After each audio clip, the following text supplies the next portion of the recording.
திருச்சிற்றம்பலம். தென்னாடுடைய சிவனே போற்றி, எந்நாட்டவர்க்கும் இறைவா போற்றி. உண்ணாமுலை உமையாளோடும் உடனாகிய ஒருவன், உண்ணாமுலை உமையாளோடும் உடனாகிய ஒருவன், பெண்ணாகிய பெருமான், பெண்ணாகிய பெருமான் மலை திருமாமணி திகழ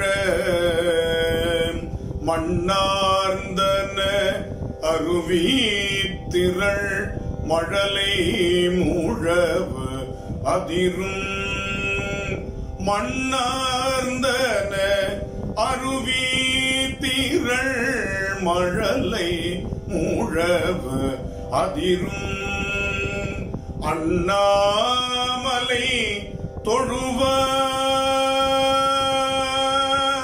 அண்ணாமலை தொழுவார் வினை வழுவா வண்ணம் அருமே, அண்ணாமலை தொழுவார் வினை வழுவா வண்ணம் அருமே.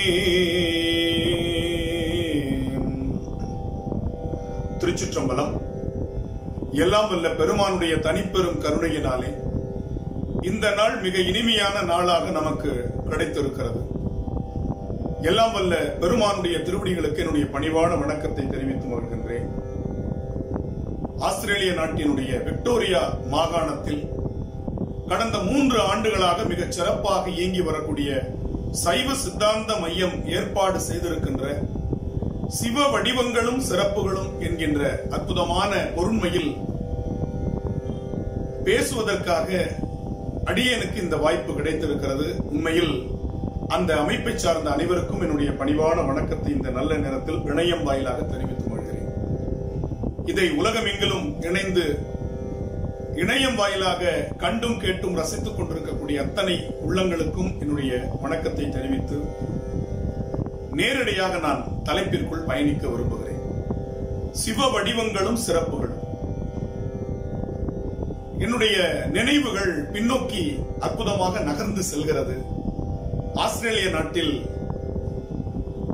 பல நாட்கள் தங்கி திருமுறையையும் சைவ சித்தாந்தத்தையும் திருக்கோவில் வழிபாட்டு முறைகளை எல்லாம் அந்த மக்களோடு இணைந்து பரிமாறிக்கொள்வதற்கான ஒரு சூழலை ஏற்படுத்தி கொடுத்த அமைப்புகளை நான் நினைத்து பார்க்கிறேன். அந்த பயணம் என்பது உண்மையில் வாழ்க்கையில் மறக்க முடியாத பயணம். எனவே அந்த பயணம் இன்று இணையம் வாயிலாக அவர்கள் என் மீது கொண்ட அன்பின் காரணமாக இன்றும் தொடர்ந்து வந்து கொண்டிருக்கிறார்கள் என்று நினைத்து பார்க்கும் பொழுது உண்மையில் பெரும் மகிழ்ச்சியாக இருக்கிறது.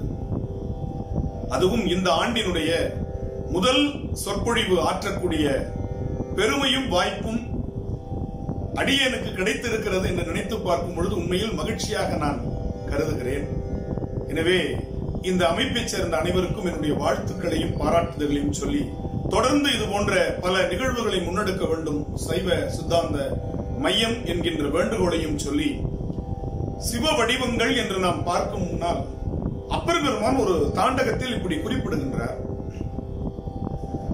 இரு நிலனாய் தீயாகி நீரும் ஆகி இயமானனாய் எரியும் காற்றுமாகி அருநிலைய திங்களாய் ஞாயிறாகி ஆகாசமாயட்ட மூர்த்தியாகி நெருநல பெருநலமும் குற்றமும் பெண்ணும் ஆணும் பிறர் உருவும் தம் உருவும் தாமேயாகி நெருநலையின்றாகி நாளையாகி நிமிர்ப்பும் சடையடிகள் நின்றவாறே. இந்த தாண்டகத்தில் வடிவங்கள் பற்றி அப்பர் பெருமான் பேசுகிறார். இறைவன் எப்படி இருக்கிறான்? இருநிலனாய், தீயாகி, நீருமாகி, பஞ்சபூதங்களை இங்கே குறிப்பிடுகின்றார் அப்பர் பெருமான். இறைவன் பஞ்சபூதங்களாக இருக்கிறான். இயமானன் என்று சொல்லக்கூடிய நம்முடைய உயிருக்கு உயிராக இருந்து இயக்கக்கூடிய சக்தியாக இருக்கிறான். அட்டமூர்த்தி என்று சொன்னால் நிலம், நீர், தீ, காற்று, ஆகாயம் 5. இயமானன் என்கின்ற உயிர் சக்தி 6. திங்கள் எனும் நிலவு 7. ஞாயிறு என்கின்ற சூரியன் 8. எனவே இறைவனுடைய அடிப்படை இயற்கை வடிவங்கள் என்று நாம் பார்த்தால் 8 வடிவம். அதனாலதான் அட்டமூர்த்தி அண்ணாமலை கைதொழ என்று திருவண்ணாமலை தேவாரம் பேசுகிறது. எனவே வடிவம் என்பது எதற்காக என்று நாம் பார்த்தால், தண்ணீர் இருக்கிறது. அந்த தண்ணீரை ஒரு குவளையில் நாம் ஒரு வடிவத்திற்குள் கொண்டு வரும் பொழுது அந்த தண்ணீர் நமக்கு பயன்பாடுடையதாக ஆகிறது. ஒரு இனிப்பு என்ற ஒரு சுவை இருக்கிறது, அனைவருக்கும் தெரிந்ததுதான். ஆனால் அந்த இனிப்பு சுவையை அப்படியே நம்மால் சுவைக்க முடியாது. அதற்கு என்று ஒரு வடிவம் தேவைப்படுகிறது. எனவே அந்த இனிப்பை நாம் சுவைப்பதற்கு சதுரம், வட்டம், உருண்டை, நீள் செவ்வகம் என்கின்ற ஒரு வடிவம் நமக்கு பயன்பாட்டிற்காக தேவைப்படுவது போல இறைவன் என்கின்ற ஒரு ஆற்றலுக்கு வடிவம் கொடுத்து பார்க்கின்ற சிறப்பு என்பது தேவைப்படுகிறது. எனவே வடிவ வேதங்களால் இறைவன் அத்தனையாக இருக்கிறான் என்று நாம் எடுத்துக்கொள்ளக்கூடாது. ஒரு நிலவு கீழே உள்ள 100 பாத்திரங்களில் உள்ள தண்ணீரில் 100 நிலவாக தோற்றமளிப்பதை போல பல வடிவங்களாக இறைவன் இருந்தாலும் இறைவன் ஒன்றுதான். திருமூலர் தெளிவுபடுத்தி விடுகிறார், ஒன்றே குலம், ஒருவனே தேவன். எனவே ஒருவனே தேவன். அந்த ஒரு இறைவன் எப்படி ஒரு மனிதன் தந்தையாக, பிள்ளையாக, சகோதரனாக, கணவனாக, அண்ணனாக, மாமனாக, சித்தப்பனாக, பெரியப்பனாக, இப்படி ஒரே மனிதன் பல்வேறு பெயர்களை உறவு நிலைகளில் பெறுவதை போல இறைவனும் பல்வேறு வடிவங்களை அந்தந்த சூழல்களில் பெயர்களால் பெறுகிறான். ஆனால் இறைவன் ஒன்றுதான்.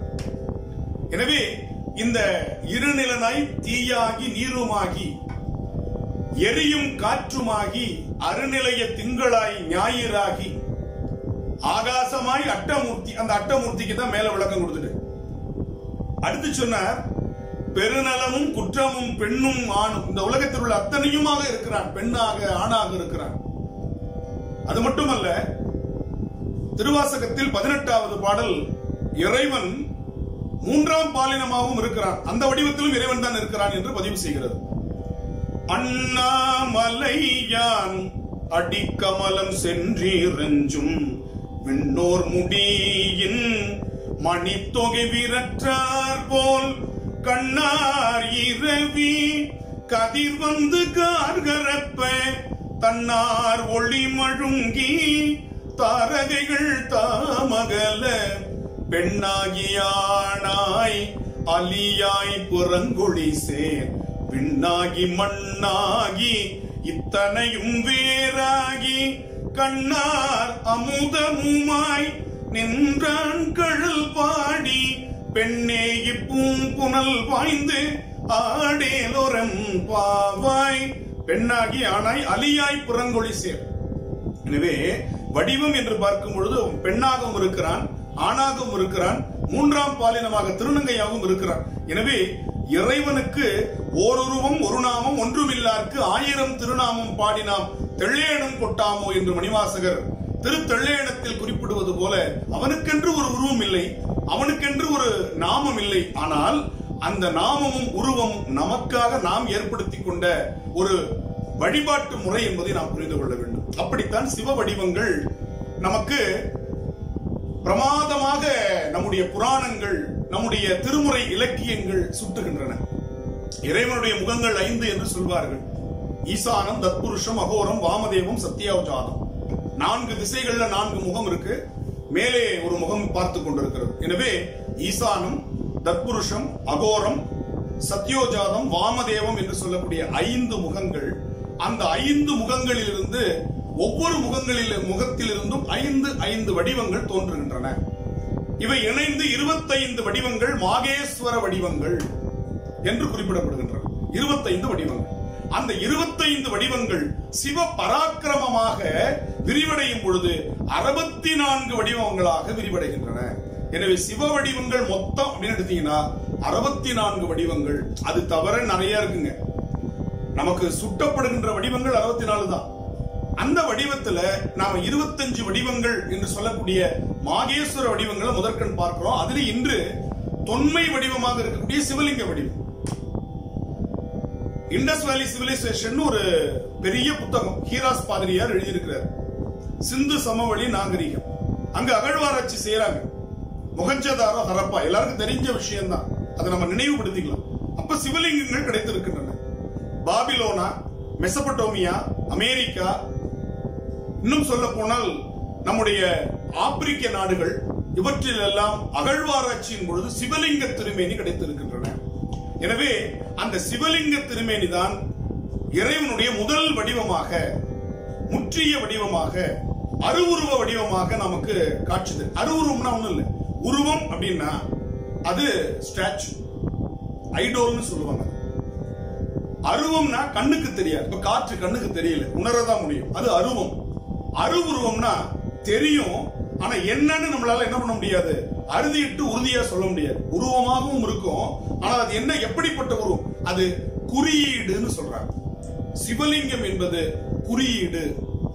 அது தெளிவா நம்முடைய சேக்கிழார் பெரிய புராணத்துல பதிவு செய்கிறார். காணாத அருவினுக்கும் உருவினுக்கும் காரணமாய், அருவினுக்கும் உருவினுக்கும் காரணமாக நீள் நாகம் அணிந்தார்க்கு நிகழ் குறியாம் சிவலிங்கம். சிவலிங்கம் என்பது ஒரு குறியீடு, ஒரு சிம்பல், கடவுளை வழிபடுவதற்குரிய ஒரு சிம்பல். லிம் என்ற சொல் ஒடுங்குவது, ஒடுங்குவதுன்னா அப்சர்வ் ஆகிறது, அப்சர்வ் பண்றது. கம் என்றால் வெளிப்படுவது. எனவே உயிர்கள் ஒடுங்கி வெளிப்படுகின்ற அந்த தன்மையை லிங்கம் என்ற சொல் குறிப்பிடுகிறது. சிவலிங்கம் இது 3 பாகங்களை உடையது. பாத்தீங்கன்னா மேல இருக்கிற பாகம் சிவபாகம், இடையில் இருக்கிற பாகம் விஷ்ணு பாகம், கீழே இருக்கிற கண்ணுக்கு தெரியாது அது பூமியில இருக்கிற பிரம்ம பாகம். எனவே 3 பாகமாக இருக்கும். வெளியில நமக்கு ஆவுடையார்னு சொல்லுவாங்க அந்த சிவலிங்கத்தினுடைய அமைப்பு.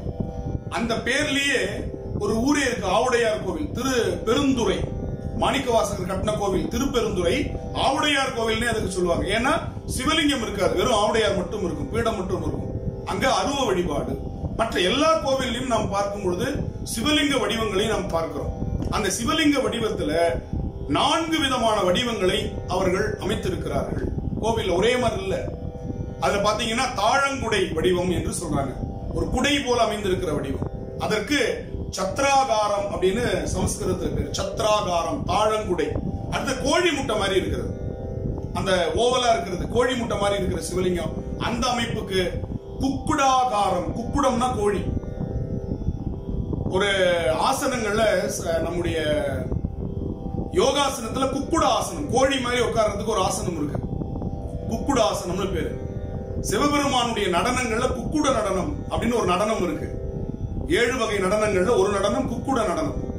அதே போல முருகப்பெருமானுக்கு குக்குட கொடியான்னு ஒரு பேரு அருணகிரிநாதர் கொடுக்கிறார். சேவல் கொடியை தாங்கியது. அதனால குக்குடம் என்றால் நம்ம ஆறிரு தடந்தோள் வாழ்க பாட்டு படிச்சிருப்பீங்க. அருமுகம் வாழ்க, வெப்பை கூறுசை தனிவேல் வாழ்க, குக்குடம் வாழ்கன்னு வரும். அந்த குக்குடம்னா என்ன நமக்கு நிறைய பேருக்கு தெரியறதுக்கு வாய்ப்பு இருந்திருக்கு. குக்குடம்னா கோழி என்று பெயர். அப்ப கோழி முட்டை போல் அமைந்திருக்கிற அந்த சிவலிங்க அமைப்புக்கு பேரு குக்குடாகாரம்னு பேரு. அடுத்து வெள்ளரி பழம் மாதிரி நீள் உருண்டையாக அமைந்திருக்கிற அமைப்பு, வெள்ளரி பழம் பார்த்திருப்பீங்க, அது மாதிரி அமைந்திருக்கிற அந்த இதுக்கு திரிபுடாகாரம் அப்படின்னு பேரு. அதே போல பாதிமதி, அதாவது பிறைச்சந்திரன் மாதிரி சில சிவலிங்கங்கள் இருக்கும், அதற்கு பேரு அர்த்த சத்ராகாரம், சந்திராகாரம் என்று அதற்கு பேர். இப்படி 4 வடிவங்கள் சிவலிங்கம் அமைக்கப்படுகின்றன. அடுத்தது பார்த்தீங்கன்னா சிவலிங்கத்துல எத்தனை வகைகள் இருக்குன்னா, அதாவது இந்த வகைகள் நான் வடிவத்தை வச்சு சொன்ன வடிவங்கள் 4 வகைகள். பரார்த்தலிங்கம், சுயம்புலிங்கம், தெய்வீகலிங்கம், ஆரிடலிங்கம், மானுடலிங்கம், சனிகலிங்கம் அப்படின்னு 7 வகையான லிங்கங்கள் இருக்கின்றன. இந்த பரார்த்த லிங்கம்னா ஒண்ணும் இல்லைங்க, நிலையாக இருக்கக்கூடிய சிவலிங்கத்துக்கு பரார்த்த லிங்கம்னு பேர். அடுத்து இரண்டாவது சுயம்பு லிங்கம். இயல்பாகவே தோன்றிய லிங்கங்கள் சுயம்பு லிங்கங்கள். இப்ப திருவாரூர்ல இருக்கிற சுவாமி வன்மீகநாதர் புற்றிடம் கொண்டார். அந்த புற்று இயல்பாக இருக்கிறது, அதுக்கு சுயம்பு லிங்கம்னு பேர். திருவையாறு ஐயாரப்பர் சுயம்பு லிங்கம், புற்று இயல்பா இருக்கும். சுவாமிக்கு அபிஷேகம் கிடையாது, மேல ஒரு கவசத்தை போட்டுதான் அபிஷேகம் பண்ணுவாங்க. அதே மாதிரி திருநல்லூர் அந்த இது வந்து சாண்ட்ஸ்டோன் அப்படின்ற மணல் கல்லாலான சுயம்பு லிங்கம். ஒரு நாளைக்கு 5 நிறம் அந்த லிங்கம் மாறுகிறது. இன்னைக்கு அதை நிரூபிச்சிருக்கிறாங்க. விடியற் காலையில ஒரு நிறம், வெயில் நேரத்துல ஒரு நிறம், உச்சி பொழுதில ஒரு நிறம், மாலை நேரத்துல ஒரு நிறம், இரவு நேரத்துல ஒரு நிறம். 3 அந்த காலங்கள் 5 நிறம் மாறுது அந்த சிவலிங்கம்.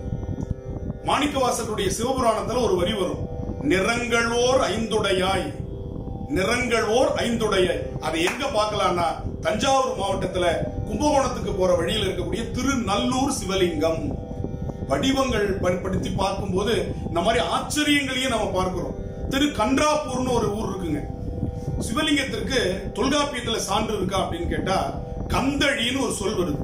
கொடிநிலை வள்ளி கந்தழி வடுநீங்கு சிறப்பின் முதலென 3 கடவுள் வாழ்த்தோடு கண்ணிய வருமேன்னு சொல்ற. கடவுள் என்ற ஒரு நிலை சிவலிங்கத்தை குறித்தது. முருகன், மாயோன், இந்திரன், வருணன், கொற்றவை இவங்கெல்லாம் நில தெய்வம். தெய்வம் வேறு, கடவுள் வேறு. இந்த நிலையை நீங்க புரிஞ்சுக்கணும்.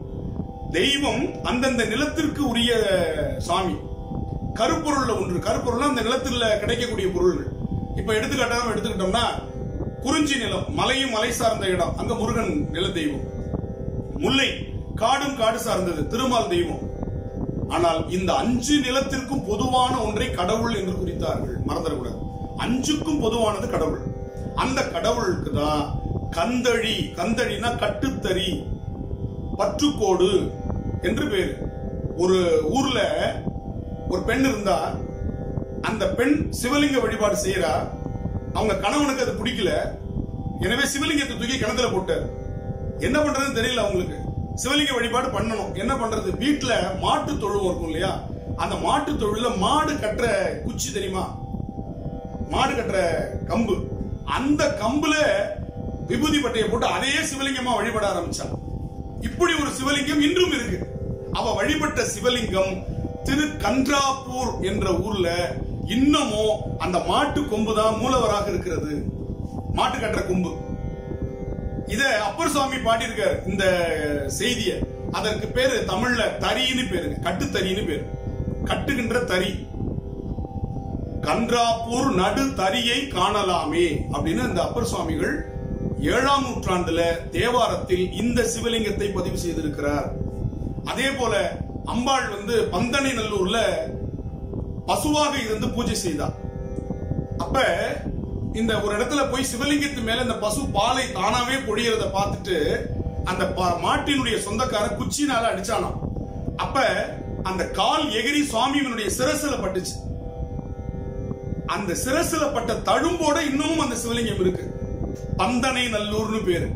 அந்த சிரசுல பாத்தீங்கன்னா மாட்டு கால்ல இருக்கக்கூடிய அந்த ஷூ மாதிரி இருக்கு இல்லையா, அந்த குழம்புன்னு சொல்லுவோம், அந்த குழம்பு அச்சு அந்த சிவலிங்கத்தில் இருக்கு.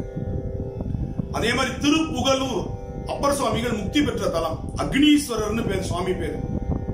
லிங்கம் பிளந்து சுவாமியை ஏற்றுக்கொண்டதாக, அப்பர் சுவாமி ஏற்றுக்கொண்டதாக வரலாறு. அந்த லிங்கம் பிளவுபட்ட லிங்கமாக இன்னும் இருக்கு திருப்புகலூர்ல, நாகப்பட்டினம் மாவட்டம். இப்படி அந்த சிவலிங்கத்துல சுயம்பு லிங்கம் என்பது தானே உருவான லிங்கங்களை சுயம்பு லிங்கம்னு சொல்றோம். அதே போல கானலிங்கம், கானலிங்கம் என்பது எண் கணங்கள் வழிபட்ட லிங்கம் அங்கங்க இருக்குது. முருகன் வழிபட்ட லிங்கம், கணபதி வழிபட்ட லிங்கம், அதுக்கப்புறம் நம்முடைய எண் கணங்கள் என்று சொல்லக்கூடிய நந்தி, மாகாளர், பிரிங்கி முனிவர் வழிபட்ட தலம் அப்படின்னு நம்முடைய புராணங்கள்ல பார்த்திருப்பீங்க. ரிஷபம் வழிபட்ட தலம், அதுக்கப்புறம் நம்முடைய பார்வதி வழிபட்ட தலம், இப்படிலாம் சொல்லுவாங்க. இந்த லிங்கத்திற்கு பேரு கானலிங்கம் அப்படின்னு பேரு. அதே போல அடுத்தது தெய்வீக லிங்கம். பிரம்மன், திருமால், 33 தேவர்கள் வழிபட்ட லிங்கங்களுக்கு தெய்வீக லிங்கம் என்று பேரு. அதுக்கு அடுத்தது ஆரிட லிங்கம். முனிவர், அசுரர்கள் வழிபட்ட லிங்கத்துக்கு பேரு ஆரிட லிங்கம். ராவணன் பூஜித்த லிங்கம், இது வந்து கும்பகர்ணன் பூஜித்த லிங்கம், அசுரர்கள் பூஜித்த லிங்கம்லாம் இருக்குது. பானாசுரன் என்ற அசுரன் பூஜித்த லிங்கம் பானலிங்கம் அப்படின்னு சில கோவில்கள் இருக்கும், பார்த்திருக்கலாம். அது மாதிரி முனிவர்கள் அகத்தியர் வழிபட்ட லிங்கம், மகரிஷி ரோம மகரிஷி வழிபட்ட லிங்கம், கொங்கணர் வழிபட்ட லிங்கம், இதெல்லாம் பாத்தீங்கன்னா ஆருட லிங்கம்னு சொல்றோம். நான் சாதாரணமாக மனிதர்கள் வைத்து வழிபட்ட லிங்கங்கள் மானுட லிங்கம். தஞ்சை பெரிய கோவில், கங்கை கொண்ட சோழபுரம், ராஜாக்கள் கட்டின அத்தனை கோவில்களும் மானுட லிங்கம் அப்படின்னு பேரு. அடுத்தது 7வதா சொல்ற வகை ஷணிகலிங்கம். ஷண அப்படின்னா ஷண நேரம்னு சொல்லுவோம் தெரியுமா? கன நேரம்ங்கிறத ஷண நேரத்தை அப்படின்னு. அது என்னன்னா தினமும் பூஜைக்கு புதிய லிங்கங்களை செஞ்சுட்டு பூஜை முடிஞ்ச உடனே திரும்ப தண்ணீர்ல கரைச்சிருவாங்க. தினம் இப்ப பாத்தீங்கன்னா ஒரு களிமண் எடுத்து ஒரு லிங்கம் செஞ்சு அதை என்ன பண்ணுவாங்க, வழிபாடு செய்வாங்க. செஞ்சு முடிச்ச உடனே திரும்ப அந்த களிமண் என்ன பண்ணுவாங்க, கரைச்சிருவாங்க. நம்ம விநாயகர் சதுர்த்திக்கு மண் விநாயகர்ல பூஜை பண்ணிட்டு ஒரு 3 நாள் 5 நாள் வீட்டுல வச்சிருந்து அதை ஆத்துல குளத்துல கரைச்சிருவோம் இல்லையா? அது மாதிரி ஒவ்வொரு நாளும் சிவலிங்கம் செஞ்சு வழிபடுவாங்களாம். அதுக்கு பேரு ஷணிகலிங்கம்னு பேரு. அது சாணத்துல புடிச்சு வச்சு வழிபாடு செய்வாங்க. அதுக்கப்புறம் சாப்பாடு இருக்கு பாருங்க, அன்னம், அன்னத்தையே லிங்கமாக பிடிச்சு வழிபாடு செய்யலாம். வெள்ளத்தை பிடிச்சு வச்சு வழிபாடு செய்யலாம். இப்படி அந்த ஷண நேரத்தில் வழிபாடு முடிந்தவுடன் கரைத்து விடுகின்ற லிங்கத்துக்கு பேரு ஷணிகலிங்கம். இப்படி லிங்க வடிவம் 7 வகையாக இருக்கிறது அப்படின்னு நம்ம புரிஞ்சுக்கணும். இப்ப சிவலிங்கம் பாருங்க, நம்ம ஒரே ஒரு சிவலிங்கம் பார்த்திருக்கிறோம். மிகப்பெரிய அளவில் இருக்கக்கூடிய சிவலிங்கம் தஞ்சை பெரிய கோவில், பெருவுடையார், பெரிய ஆவுடையார், அவர் பெருவுடையார்னு பேர். அதற்கு அடுத்தது கங்கை கொண்ட சோழபுரம். அதுக்கப்புறம் உள்ள எல்லா லிங்கம் அதே மாதிரி ரொம்ப குட்டி லிங்கம், இவ்வளவுதான் இருக்கும். அது அலங்காரம் பண்ணா லிங்கமே தெரியாது. அந்த லிங்கம் பாத்தீங்கன்னா நித்திய சுந்தரேஸ்வரர்னு திருநெடுங்கலம். அம்மா இன்னைக்கு அழகா இறைவணக்கம் பாடினாங்களே, அந்த மறையுடையாய் தோளுடையாய்னு அந்த பதிகம் இடம்பெற்ற தலம் திருநெடுங்கலம். அந்த தலத்தில் இருக்கிற லிங்கம் பாத்தீங்கன்னா இவ்வளவுதான் இருக்கும், இவ்வளவுதான் இருக்கும். மூர்த்தி சிறுசா இருந்தாலும் கீர்த்தி பெருசுன்னு சொல்ற மாதிரி இடர்களையும் பதிகம் பாடப்பெற்ற தலம் அந்த தலம். இவ்வளவுதான் இருக்கும் அந்த லிங்கம். அதுபோல இந்த லிங்கங்கள் நமக்கு கிடைத்திருக்கின்றன என்ற வரலாற்று அடிப்படையில் நாம் தொல்காப்பியத்தில் கந்தழி என்ற அடிப்படையில் பார்க்கிறோம். அதற்கு முன்பு 5000 10,000 ஆண்டுகளுக்கு முன்பே அகழ்வாராய்ச்சிகளில் சிவலிங்க திருமேனிகள் கிடைத்திருக்கின்றன என்பது சிவ வழிபாட்டினுடைய தொன்மையை நமக்கு காட்டுகிறது. மொழி ஞாயிறு தேவநேய பாவாணர் அப்படின்னு ஒருத்தர் இருந்தார். மொழி ஞாயிறு தேவநேய பாவாணர். அவர் சொல்றார், தமிழர் மதம் அப்படின்னு ஒரு நூல் வந்திருக்கு. வாய்ப்பு இருந்தா நீங்க அந்த இணையத்தில் கூட பார்க்கலாம். தமிழர் மதம். அதுல அவர் சொல்றார், அவர் பிறப்பால கிறிஸ்தவர். ஆனால் அந்த தேவநேய பாவாணர் சொல்லுகிறார், உலகத்தினுடைய மூத்த மதம் சைவ மதம், உலகத்தினுடைய மூத்த வழிபாடு சிவலிங்க வழிபாடு என்று தேவநேய பாவாணர் குறிப்பிடுகின்றார். நூல் தமிழர் மதம், மறந்துடாதீங்க. அவரை மொழி ஞாயிறுன்னு சொல்லுவாங்க. வேர்ச்சொல் ஆராய்ச்சின்னு சொல்லி தமிழருடைய தொன்மையை ஆராய்ச்சி செய்த மிகப்பெரிய அறிஞர் மொழி ஞாயிறு தேவநேய பாவாணர். 100க்கும் மேற்பட்ட தமிழ் நூல்களை எழுதி ஆராய்ச்சி நூல்கள், அவ்வளவும் தமிழருடைய தொன்மையை ஆராய்ச்சி செய்த நூல்கள். அதே போல நாசி கந்தையா, இலங்கை தமிழர்கள் அவரை மறக்க முடியாது. அந்த நாசி கந்தையா அவர்கள் எழுதிய நூல்கள் எல்லாம் நம்முடைய சைவ மதத்தினுடைய தொன்மையை நமக்கு காட்டுவனவாக பல்வேறு ஆதாரங்களோடு நிரூபிக்கிறார். சாதாரண விஷயம் இல்லை. அதே போல நம்முடைய அட்ட வீரட்ட வடிவங்கள்ல இந்த வடிவங்கள் பத்தி பேசுறோம். அட்ட வீரட்ட வடிவங்கள், சிவபெருமான் 8 வடிவங்களை கொள்கிறான் அப்படின்னு சொல்லி பிரம்மனுடைய தலையை எடுத்த வடிவம். பிரம்மனுக்கு 5 தலை இருந்தது, அவனுக்கு அந்த 5வது தலை ஆணவமா இருந்தது. அந்த தலையை பெருமான் கிள்ளினார். அந்த இடத்துக்கு பேரு கண்டியூர்னு பேரு. பிரம்மசிர கண்டீசர்னு சுவாமிக்கு பேரு. திருவையாருக்கு பக்கத்துல அந்த தலம் இருக்கு. பிரம்மனுக்கு சன்னதி இருக்கிற கோவில் அது மட்டும் தாங்க. வேற எங்கேயும் பிரம்மனுக்கு சன்னதி கிடையாது, கோவில் கிடையாது. கண்டியூர்ல பாடல் பெற்ற தலம். அந்த ஊர்ல பிரம்மனுக்கு தனி சன்னதி இருக்கு. பிரம்மாவும் சரஸ்வதியும் சுவாமியை நோக்கி வணங்கியவாறு இருப்பார்கள். அருமையான ஒரு தலம், மேற்கு பார்த்த சிவத்தலம். அந்த தலத்துல இருக்கிற சுவாமிக்கு பிரம்மசிர கண்டீசர், இறைவன் 8 விதமான வீர செயல்கள் புரிந்த அந்த வடிவங்களை குறிப்பிடுகின்ற பொது வடிவங்களாக பார்க்கின்ற அந்த வடிவத்துல பிரம்மசிர கண்டீசர்னு ஒரு வடிவம். அதே போல அந்தகாசுரன் என்ற அசுரனை வதம் செய்த இடம் திருக்கோவிலூர் வீரட்டம். இந்த தலங்கள் வீரட்ட தலங்கள். நாவுக்கரசுடைய முதல் பாட்டு திரு அதிகை வீரட்டம்னு கேள்விப்பட்டிருக்கும். அந்த திருவதிகை வீரட்டம் திரிபுராந்தகர், திரிபுரங்களை எரித்த அந்த வீரட்ட செயல் நடந்த இடம்னு சொல்றோம். அங்கதான் அந்த வீரட்டானேஸ்வரர்னு பேரு, சுவாமிக்கு பேரு. அதிகை வீரட்டானம் கூற்றாயினவாறு பாடுகிறார் இல்லையா, அவங்க எல்லாருக்கும் தெரிந்த பாடல். அதுல சொல்லுவார், ஆற்றேன் அடிகேன் அதிகை கெடில வீரட்டான தூரை அம்மானே. அந்த அதிகை வீரட்டானத்தில் திரிபுராந்தகர் என்கின்ற வடிவத்தை நாம் பார்க்கிறோம்.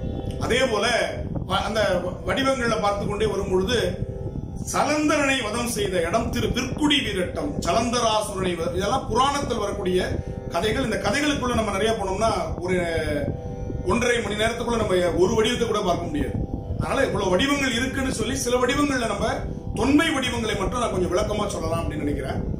அதே மாதிரி கஜாசுரனை அழித்து அந்த யானை தோலை போர்த்திய உருவம், சுவாமிக்கு பேரு கஜசம்ஹாரர், கஜசம்ஹார மூர்த்தி. திருவழுவூர் வீரட்டம்னு அதுக்கு பேருங்க. அதே போல காமனை எரித்தது திரு குறுக்கை வீரட்டம், காமனை எரித்த தலம். அதே மாதிரி உங்க எல்லாருக்கும் தெரிந்தது திரு கடவுர் வீரட்டம், யமனை மார்க்கண்டேய முனிவருக்காக யமனை எட்டி உதைத்த தலம், அந்த தலம் திரு கடவுர் வீரட்டம். இப்படி 8 வீரட்ட வடிவங்கள் நமக்கு பார்க்கிறோம். சரி, இப்ப இது எல்லாமே ஒரு முன்னுரை தான். இனிமேல் தான் நான் வடிவங்களை தனித்தனியா பார்க்க போறோம். இவ்வளவு நான் சொன்னது முன்னுரை. பெருமானுடைய வடிவங்கள் என்பவை பெருமான் நமக்காக இறங்கி வருகிற தன்மை, பெருமான் நமக்காக இறங்கி வருகிற தன்மை. சொரூபம் தடத்தம் அப்படின்னு 2 சொல் சொல்லுவாங்க சைவ சித்தாந்தத்துல. சொரூபம் என்று சொன்னால் கண்ணுக்கு தெரியாத நிலையில் பெருமான் இருக்கக்கூடிய இயல்பு நிலை. தடத்தம் என்றால் இறங்கி வருதல், நமக்காக அவன் இறங்கி வருகிறான், நமக்காக அவன் உருவம் தாங்கி வருகிறான், அதுக்கு தடத்தம்னு பேர். அப்ப இறைவன் இயல்பு நிலையிலிருந்து இறங்கி வருகிற நிறைதான் மாகேஸ்வர வடிவங்களாக நமக்கு நிகழ்கின்றன. அதுல நமக்கு சொல்லுகின்ற முதல் வடிவம் எது அப்படின்னா சோ உமாஸ்கந்தர் வடிவம். சோமாஸ்கந்தர் வடிவம் பார்வதி பரமசிவம் இடையில் முருகன் குழந்தையாக. இந்த வடிவம் பாருங்க, குடும்பத்தோடு இருக்கின்ற வடிவத்தை தான் நம்முடைய சைவம் முதல் வடிவமாக மாகேஸ்வர வடிவமா இருக்கு. சன்னியாச வடிவம், தாடியோட இருக்கிற வடிவம், காவி கட்டி இருக்கிற வடிவம் எல்லாம் இல்ல. முதல் வடிவமே சைவம் எதை காட்டுகிறது என்று சொன்னால் குடும்பத்தோடு இருக்கின்ற அற்புதமான ஒரு வடிவத்தை நமக்கு காட்டுகிறது. எனவே துறவு என்பது சைவத்தில் ஒரு பகுதி தான். மீதி 99% இல்லறத்தார்கள் சைவத்தில் இருந்து கொண்டே அறச்செயல்களை செய்து இறை வழிபாட்டின் மூலம் முக்தி பெற முடியும். காட்டுக்கு போக வேண்டாம், தாடி வளர்த்துக்க வேண்டாம், காவி கட்ட வேண்டாம், கடும் தவம் புரிய வேண்டாம், நெருப்பு வளையத்துக்குள்ள நிக்க வேண்டியதில்லை, ஒத்த கால தவம் எல்லாம் பண்ண வேண்டியதில்லை. அவங்க வேலையை ஒழுங்கா செஞ்சுக்கிட்டு அவங்க நிலையில் இருந்து அவர்கள் வழிபாடு செய்தாலே முக்தி பெற முடியும். இதைத்தான் முதல் வடிவம் நமக்கு காட்டுகிறது. சரி, இப்ப இந்த 5 முகங்களில் இருந்து 25 வடிவங்கள் வருகிறதுன்னு சொன்ன இல்லையா, அந்த எந்தெந்த முகத்துல இருந்து எதுன்னு சொல்லிட்டு இன்னைக்கு நம்ம என்னென்ன வடிவத்தை பார்க்கலாம் அப்படிங்கறத நம்ம பார்க்கலாம். மகேஸ்வர வடிவங்கள் 25ல ஈசானம் என்கின்ற முகத்திலிருந்து 5 வடிவங்கள். அதுல முதல் வடிவம் சோமாஸ்கந்தர், 2வது நடராசர், 3வது ரிஷபாரூடர், 4வது கல்யாண சுந்தரேஸ்வரர், 5வது சந்திரசேகரர்.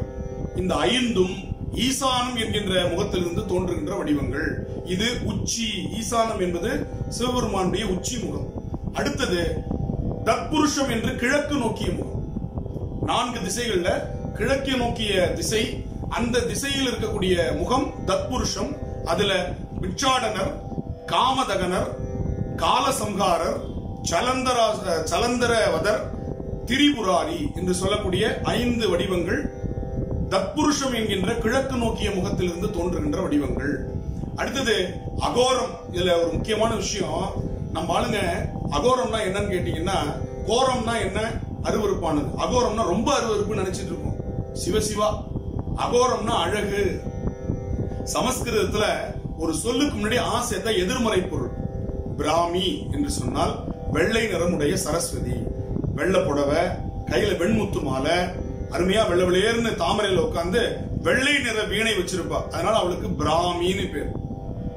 ஆ சேர்த்தம்னா அபிராமின்னா கரிய நிறம் கொண்டவள், கருமாரியம்மன், அவளுக்கு என்ன பேரு, அபிராமின்னு பேர். நம்ம ஊர்ல அபிராமின்னு சொன்னா யாரும் கோபப்பட மாட்டாங்க, கருப்பாயினா கோபப்படுவாங்க.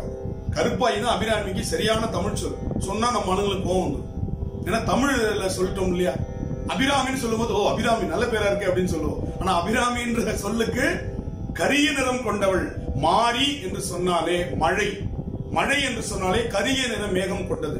எனவே மாரியம்மன் அப்படின்னு நம்ம ஊர்ல இருக்கு, இன்னும் இருக்கு. மாரியம்மன்னா கரிய நிற மேகத்தை போன்ற நிறம் உடையவள் என்று பொருள். சரியா? அப்ப கோரம்னா தான் அருவருப்பானது, அகோரம்னா அழகானது என்ற பொருள். எனவே அகோர வீரபத்திரர் என்று சொன்னால் ரொம்ப கொடுமையா இருக்குன்னு அர்த்தம் இல்ல, அழகானவர். எனவே அகோரம் என்ற அந்த முகத்திலிருந்து, இந்த முகம் தெற்கு நோக்கிய முகம், அந்த முகத்தில் இருந்தா கஜசம்ஹாரர், வீரபத்திரர், தட்சிணாமூர்த்தி, திருநீலகண்டர், கிராதர் என்ற வடிவங்கள் தோன்றுகின்றன. இந்த கிராதர் அப்படின்னா நம்ம இன்னைக்கு கிராமத்துல திட்டுறோம், சரியான கிராதகம் அப்படின்னு திட்டுவோம். அப்படின்னா என்னன்னு தெரியாது. வேடன் என்று பொருள். வேடன் காட்டுவாசி, அதனால பண்பாடற்றவன கிராதகம் அப்படின்னு திட்டுவோம். வேடன் அர்த்தம். சிவபெருமான் வேடனாக அர்ஜுனரோட போரிட்ட அந்த வடிவத்துக்கு கிராத வடிவம்னு பேரு. அந்த வடிவம் அதே பாருங்க, அகோரம் என்பது தெற்கு நோக்கிய முகம், அதனாலதான் தட்சிணாமூர்த்தி அந்த முகத்திலிருந்து தோன்றுகிறார். தட்சிணம், தட்சிணம் என்றால் தெற்கு, தென்முக கடவுளாகிய தட்சிணாமூர்த்தி அதிலிருந்து தோன்றுகிறார். அடுத்தது நான்காவது முகம் வடக்கு நோக்கிய முகம் வாமதேவம். வா ஞாபகம் வச்சுக்கலாம். வடக்கு நோக்கிய முகத்துக்கு பேரு வாமதேவம். அதுலதான் கங்காளர், சக்கரதாரர், கஜாரி, சண்டேச அனுகிரகமூர்த்தி, ஏகவாதர் என்று சொல்லக்கூடிய 5 வடிவங்கள் நமக்கு வாமதேவம் என்கின்ற வடக்கு நோக்கிய முகத்திலிருந்து. நிறைவாக இருக்கின்ற மேற்கு நோக்கிய முகம், அதுக்கு பேர் சத்யோஜாதம் அப்படின்னு பேர். சத்யோஜாத முகம் 5வது முகம். அதுல இருந்தா லிங்கோத்பவர். ஒவ்வொரு கோவில்லையும் மேற்கு பக்கம் கோஷ்டம் என்று சொன்னால் கருவறையை சுற்றி இருக்கிற சுவருக்கு கோஷ்டம்னு பேர். முதல்ல ஒரு கோவில்னா நமக்கு என்னன்னு தெரிஞ்சுக்கணும். மானுடர் ஆட்கை வடிவு சிவலிங்கம், மானுடர் ஆக்கை வடிவு சிதம்பரம், மானுடர் ஆக்கை வடிவு சதாசிவம், மானுடர் ஆக்கை வடிவு திருக்கூத்தேன்னு திருமூலர் சொல்றார். நம்ம உடம்பு தான் கோவில், நம்ம உடம்பு தான் சிவலிங்கம், நம்ம உடம்பு தான் ஆலயம். ஒரு அருமையான ஒரு பாட்டு.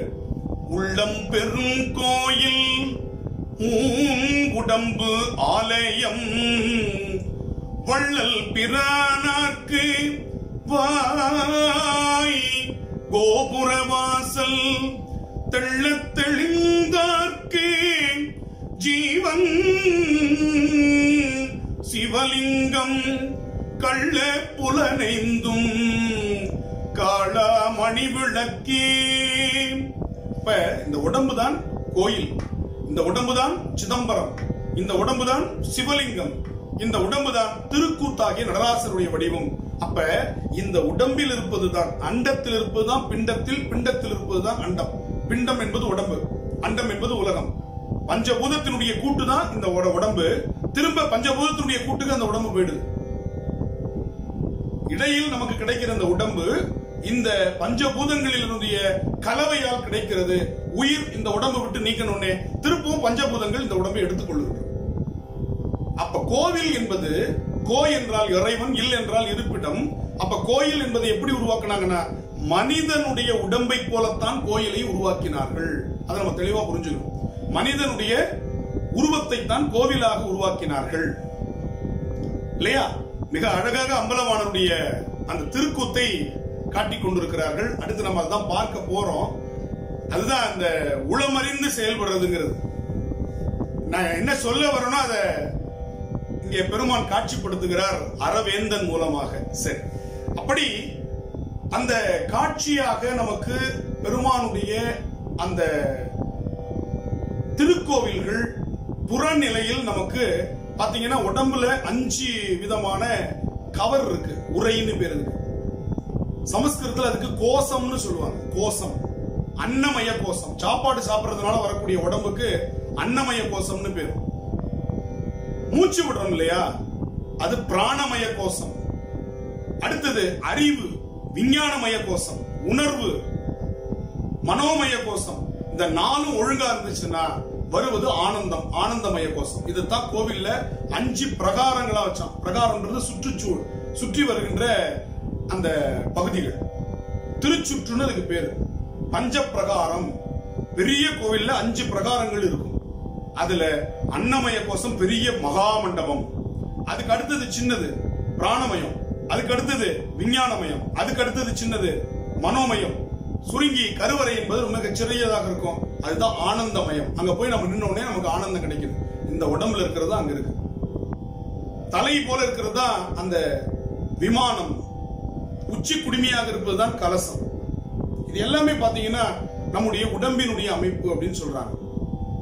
நந்திக்கும் சுவாமிக்கும் இடையில செல்லக்கூடாதுங்கிறாங்க. அந்த மூச்சு காற்று, பிராணாமய கோஷம், மூச்சு காற்று சென்று கொண்டிருக்கிறது. எல்லாமே பாத்தீங்கன்னா ஒரு அறிவியல் பூர்வமாக, அறிவுபூர்வமாக நம்ம அவர்கள் சொல்லி கொடுத்திருக்கிறாங்க. அதுதான் நம்ம இங்க பார்க்கிறோம். அப்ப இந்த முகங்கள் இருந்து நமக்கு பார்க்கும் பொழுது சிவபெருமான் 5 முகங்களில் இருந்து 25 வடிவங்களை தோற்றுவிக்கிறார் அப்படின்னு நம்ம பார்க்கிறோம். இந்த 25 வடிவங்கள் மட்டும் இல்லாமல் தட்சிணக்குடி அப்படின்னு சொல்லக்கூடிய தலம் திரு தென்குடி திட்டைன்னு பேரு, தஞ்சாவூர் மாவட்டத்தில் இருக்கு. அந்த தென்குடி திட்டையினுடைய தல புராணத்துல ஒரு வடிவத்தை சேர்த்து 26 வடிவமா சொன்னாங்க. அந்த வடிவம் என்னன்னா சரபேஸ்வரர் வடிவம். சரபேஸ்வரர் வடிவம் என்பது என்னன்னா, இது திருமால் வடிவத்தோடு சம்பந்தப்பட்டது. திருமால் இரணியனை அழிப்பதற்காக நரசிம்ம அவதாரம் எடுக்கிறார் இல்லையா? பாதி உடம்பு மனிதனாக, பாதி உடம்பு சிங்கமா. அப்ப அந்த நரசிம்ம அவதாரத்துல இரணியனை அழிச்ச உடனே அந்த கோபம் அவருக்கு தனியில கடந்து குதிக்கிறார். அப்ப அந்த கோபத்தை அடக்குவதற்காக சிவபெருமான் எடுத்த வடிவம் சரபேஸ்வரர் வடிவம் என்று ஒரு புராண கதை. இதோடைய சிறப்பு எங்க நம்ம பார்க்கலாம் அப்படின்னா, திருபுவனம் அப்படின்னு ஒரு தலம் இருக்கு. பட்டு அங்க ரொம்ப விமர்சனையா விற்கப்படும். திருபுவனம் பட்டுன்னா ரொம்ப எல்லாருக்கும் காஞ்சிபுரம் பட்டு மாதிரி. அந்த ஊர்ல கம்பகரேஸ்வரர் கோவில்னு குலோத்துங்க சோழன் காலத்துல கட்டப்பட்ட, தஞ்சை பெரிய கோவிலை போல கட்டப்பட்ட ஒரு கோவில் இருக்கு. அந்த ஊர்ல இந்த வடிவம் சரபேஸ்வரர் வடிவம் ரொம்ப சிறப்பாக பேசப்படுகின்ற ஒரு வடிவம் சரபேஸ்வரர். அப்ப 26. அதே போல திருவாரூரில் தியாகேஸ்வர் வடிவம்னு ஒரு வடிவம் இருக்கு.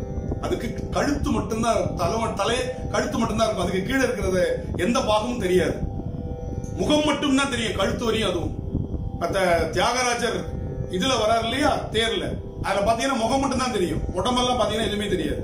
அந்த வடிவத்தை சேர்த்து 27 வடிவங்கள் என்று சொல்லி நமக்கு அப்பர் பெருமானுடைய தேவாரத்துல 5க்கும் அப்பாலாம் ஆரூரன் என்று பாடுகிறார். 5 5 25 25 வடிவத்திற்கும் அப்பாற்பட்டவன், 5 அப்புறத்தானும் ஆரூர் அமர்ந்த அம்மானே. அப்ப இந்த 5 5 என்று சொல்லக்கூடிய 25 வடிவத்திற்கு அப்புறமாகவும் சில வடிவங்கள் இருக்கின்றன என்று 7ஆம் திருமுறையிலேயே நமக்கு திருநாவுக்கரசர் சுட்டுகின்றார். அதில் ஒரு வடிவம் தியாகராசர் வடிவம். அப்ப 25 வடிவங்கள் நான் சொன்னேன். திரும்ப ஒரு முறை நினைவுபடுத்திக் கொள்ளலாம். சோமாஸ்கந்தர், நடராசர், ரிஷபாரூடர், கல்யாண சுந்தரர், சந்திரசேகரர், பிட்சாடனர், காமதகனர், காலசம்காரர், சலந்தரவதர், திரிபுராந்தகர், கஜசம்காரர், வீரபத்திரர், தட்சிணாமூர்த்தி, திருநீலகண்டர், கிராதர், கங்காளர், சக்கரதானர், கஜாரி, சண்டேச அனுகிரகமூர்த்தி, ஏகவாதர், லிங்கோத்பவர், சுகாசனர், அரியத்தர், அர்த்தனாரி, உமாமகேசர் என்று சொல்லக்கூடிய 25 வடிவங்கள். அதுல அந்த லிங்கோத்பவர் வடிவங்கிறது தான் எங்க இருக்கும் அப்படின்னா, மேற்கு கோஷ்டம், கருவறையினுடைய மேற்கு பக்கம் பின்னாடி சிவபெருமான் அண்ணாமலையாக இருக்கக்கூடிய தன்மை தான் லிங்கோத்பவர். அதாவது திருமால் வராக அவதாரம் எடுத்து சிவபெருமானுடைய திருவடியை பார்க்க போனார். பிரம்மா அன்னப்பறவையாக திருமுடியை பார்க்க போனார். இந்த கதை வரலாறு எல்லாருக்கும் தெரியும். அதை சுட்டுகின்ற ஒரு வடிவம். இதனுடைய தத்துவம் என்ன அப்படின்னா, திருமால் செல்வத்துக்கு அதிபதி, திருமகள். பிரம்மா கல்வியாகிய சரஸ்வதிக்கு அதிபதி. படிப்பினுடைய ஆணவத்தாலும் செல்வ செழிப்பனுடைய செருக்காலும் இறைவனை அடைய முடியாது, அன்பினால் மட்டும்தான் அடைய முடியும். இதுதான் தத்துவம். திருமாலும் பிரம்மாவும் போனாங்க, தோத்து போனாங்கன்றதெல்லாம் வேற. இதனுடைய தத்துவத்தை புரிஞ்சுக்கணும். படிப்பாலையும் சாமியை பார்க்க முடியாது, காசாலையும் சாமியை பார்க்க முடியாது, அன்பால மட்டும்தான் இறைவனை அடைய முடியும். அதனாலதான் கோவில்ல கருவறையில நின்னு பூஜை பண்ணவங்க முக்தி பெற்றதை காட்டிலும் வெளியில இருந்து கும்பிட்டு போனவங்க முக்தி பெற்றாங்க. நந்தனார் எங்க இருந்து கும்பிட்டாரு? வெளியில இருந்து கும்பிட்டாரு. சாக்கிய நாயனார்னு ஒரு நாயனார், அவர் காலத்துல வேற சமயம் இருந்தது. அந்த சமயத்துல சிவலிங்க வழிபாடு பண்ணாங்கன்னா அவங்கள கழுவேத்திடுவாங்க. கழுவேத்திருங்கிறது தூக்கு தண்டனை மாதிரி ஒரு கொடுமையான தண்டனை. அப்ப அவர் என்ன பண்ணுவாரா, ஒரு கருங்கல் எடுத்து சிவலிங்கத்து மேல எரிஞ்சிட்டு போயிடுவாராம். வெளியில இருந்து தினமும் ஒரு கருங்கல் எடுத்து சிவலிங்கத்தை பார்த்து குறிப்பாத்து பாக்குறவனுக்கு என்ன தோணும், சிவலிங்கத்து மேல கல் எடுத்து அடிக்கிறான் அப்படின்னு அவனை விட்டுருவாங்க. ஆனா அவர் என்ன நினைப்பாரா, சுவாமி இதை மலரா எடுத்துக்கோன்னு சொல்லி போடுவாராம். எரிந்தது கருங்கல், ஆனால் உள்ளம் மலரா இருந்ததுனால சுவாமி அதை மலரா எடுத்துக்கிட்டா. 63 நாயன்மார்கள்ல கல்லெறிந்த சாக்கிய நாயனார் ஒருத்தர். வெளியிலிருந்து கல்லால் அடிச்சவனுக்கு முக்தி கிடைச்சது. காரணம், இறைவன் போடுகிற பொருளை பார்க்கல, ஓடுறவன் உள்ளத்தை பார்க்கிறான். அப்ப பாருங்க, இத நம்பியாரூரர் திருத்தொண்ட தொகையில் குறிப்பிடுகிறார். மறவாது கல்லறிந்த சாக்கியருக்கு அடியேன். தினமும் மறவாம தினமும் குறிப்பாத்து அடிச்சுட்டு போயிருக்காரு. இதுல ஒரு செய்தி நீங்க புரிஞ்சுக்கணும். மலர் அம்பால மலரால அடிச்சான் மன்மதன், அவனை எரிச்சிட்டாரு. மலரால அடிச்சான், அவனை எரிச்சிட்டாரு. கல்லால அடிச்சவனுக்கு முக்தி கொடுத்தாரு. ஏன் அப்படின்னா, மலரால அடிச்சவனுடைய மனசு கல்லா இருந்தது. சிவபெருமான் தவத்தை கலைக்கணும்ன்ற தவறான எண்ணம் கல்லாக இருந்த காரணத்தினால் எரிந்தது மலராக இருந்தாலும் சிவபெருமான் எரிச்சுட்டான். ஆனா மனச மலரா வச்சுக்கிட்டு எரிந்தது கல்லாக இருந்தாலும் சாக்கிய நாயனாருக்கு முக்தி கொடுத்தான். இந்த கான்செப்ட் நம்ம புரிஞ்சுக்கணும் சைவத்துல. அப்ப அந்த வடிவம் லிங்கோத்பவர் வடிவம்ன்றதுக்காக சொல்ல வந்த. அடுத்தது சுகாசனர், சுகமாக ஆசனம், சுகாசனர் அப்படி அமர்ந்த கோலம். அதே போல அரியர்த்தர், அரியர்த்தர்னா சங்கர நாராயணராக இடது பாகத்தை திருமாலுக்கு கொடுத்த வடிவம் சங்கர நாராயண வடிவம் அரி அத்தர். அடுத்தது அர்த்தநாரீஸ்வரர், உமையம்மைக்கு இடப்பாகம் கொடுத்த உண்ணாமலை உமையாளரும் உடனாகிய ஒருவன் சொல்றோம் இல்லையா, அந்த வடிவம். நிறைவாக உமா மகேசர். பெரும்பாலான திருக்கோவில்களில் அந்த ரிஷப வாகனத்தோடு சுவாமி அம்பாள் புறப்பாடு என்று சொன்னாலே உமா மகேசர் வடிவம் வரும். இதற்கு நிறைய சான்றுகளோடு நம்ம பார்க்க போறோம். சரி, இப்ப இந்த வடிவங்கள்ல நாம 5 வகைகளா இந்த வடிவங்களை பிரிச்சிடலாம். நல்லா கவனிங்க. 25 வடிவம், அதுல 26வது வடிவம் சரபேஸ்வரர் வடிவம், 27வது வடிவம் தியாகராஜர் வடிவம். இந்த வடிவங்களை நம்ம 5 கேட்டகரியில அடைக்கிடலாம். என்னன்னு அப்படின்னா, அருள் செய்த வடிவங்கள், அதுக்கு பேரு அனுக்கிரக வடிவங்கள். அனுக்கிரகம் செய்த வடிவங்கள் என்னென்ன அப்படின்னா, சந்திரசேகரர், கிராதகர், திருநீலகண்டர், சக்கரதானர், கஜமுக ஈஸ்வரர், சண்டேஸ்வரர், இது எல்லாம் அனுக்கிரக மூர்த்தங்கள். அடுத்தது சம்ஹார வடிவங்கள், எதையெல்லாம் தீமையெல்லாம் அழித்து நன்மையை பெருக்கின வடிவங்கள், வீர செயல்கள் செய்த வடிவங்கள். அந்த வடிவங்கள் மொத்தம் 7. அனுக்கிரக வடிவம் 6, சம்ஹார வடிவங்கள் மொத்தம் 7. காமதகனர், காலாந்தகர், ஜலந்திரவதர், திரிபுராந்தகர், கஜாரி, வீரபத்திரர். அடுத்தது நம்முடைய கங்காளர் என்று சொல்லக்கூடிய இந்த கங்காளர் வடிவம் நம்ம என்னன்னு பார்க்க போறோம். திருமாலுடைய முதுகெலும்பை கையில் வைத்திருக்கக்கூடிய ஒரு வடிவம். அது என்னன்றது அந்த வடிவம் வருமா நான் சொல்றேன். கங்காளர், நம்முடைய திருமூலர் கூட சொல்வார், கங்காளர் பூசும் கவச திருநீற்றை மங்காமல் பூசி மகிழ்வரே ஆமாகில் தங்கா வினைகளும் அப்படின்னு சொல்லுவார். திருநீற்ற பூசினால் வினைகள் தங்காது என்று திருமூலர் சொல்லும் பொழுது கங்காளர் பூசும் கவச திருநீர் என்று சொல்லி சிவபெருமானை திருநீர் பூசி இருக்கிற செய்தியை சொல்றார்.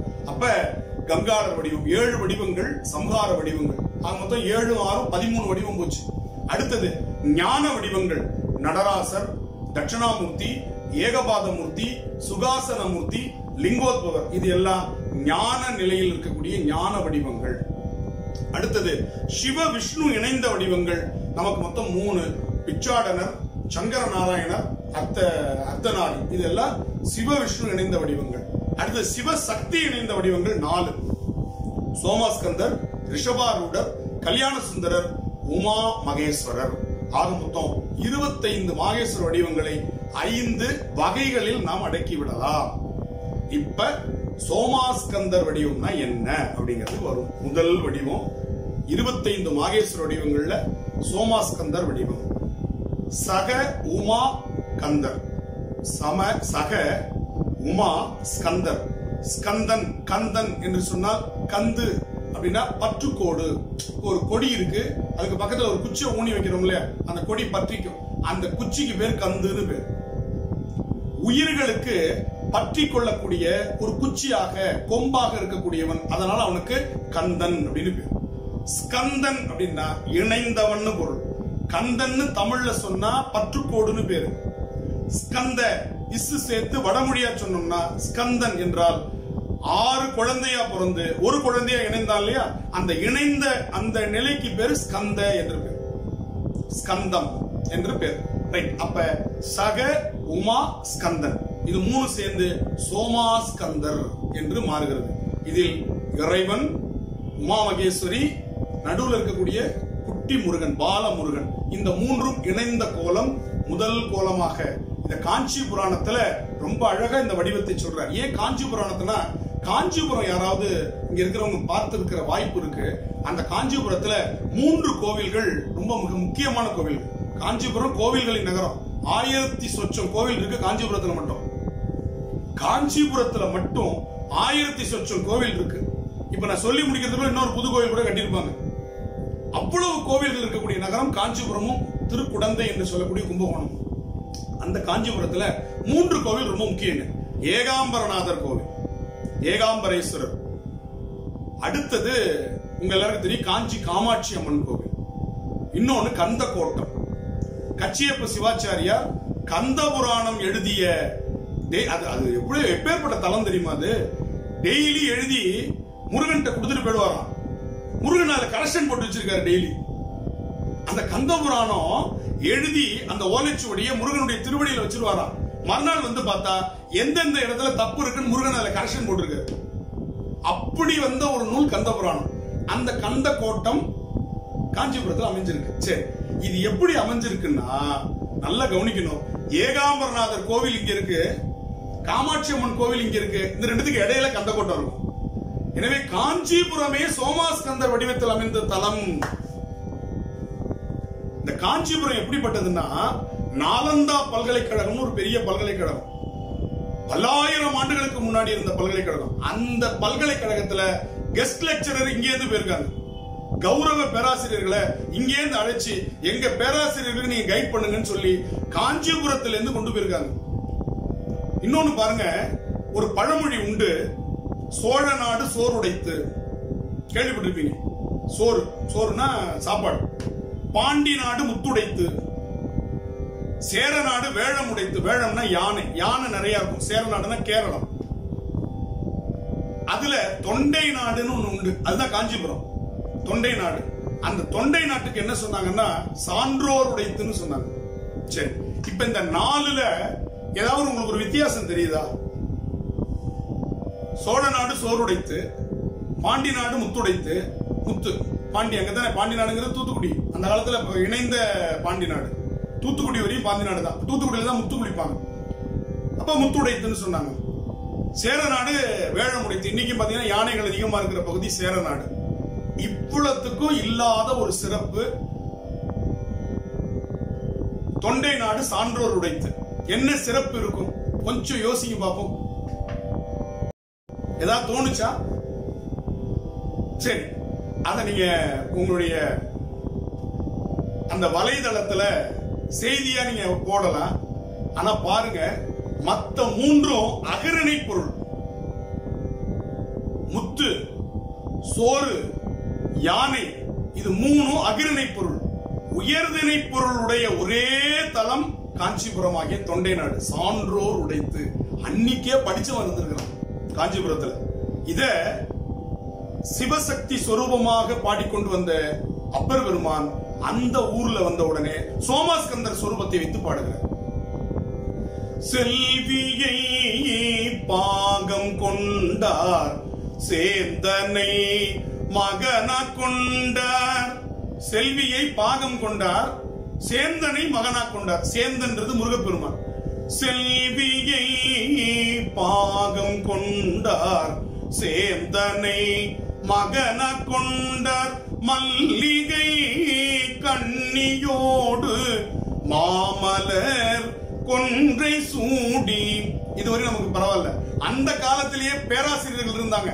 கல்வியை கரையிலாத காஞ்சிமா நகர்தன் உள்ளால் கல்வியில் கரையில்லாத காஞ்சி மாநகரம். எப்ப? 7ஆம் நூற்றாண்டில்.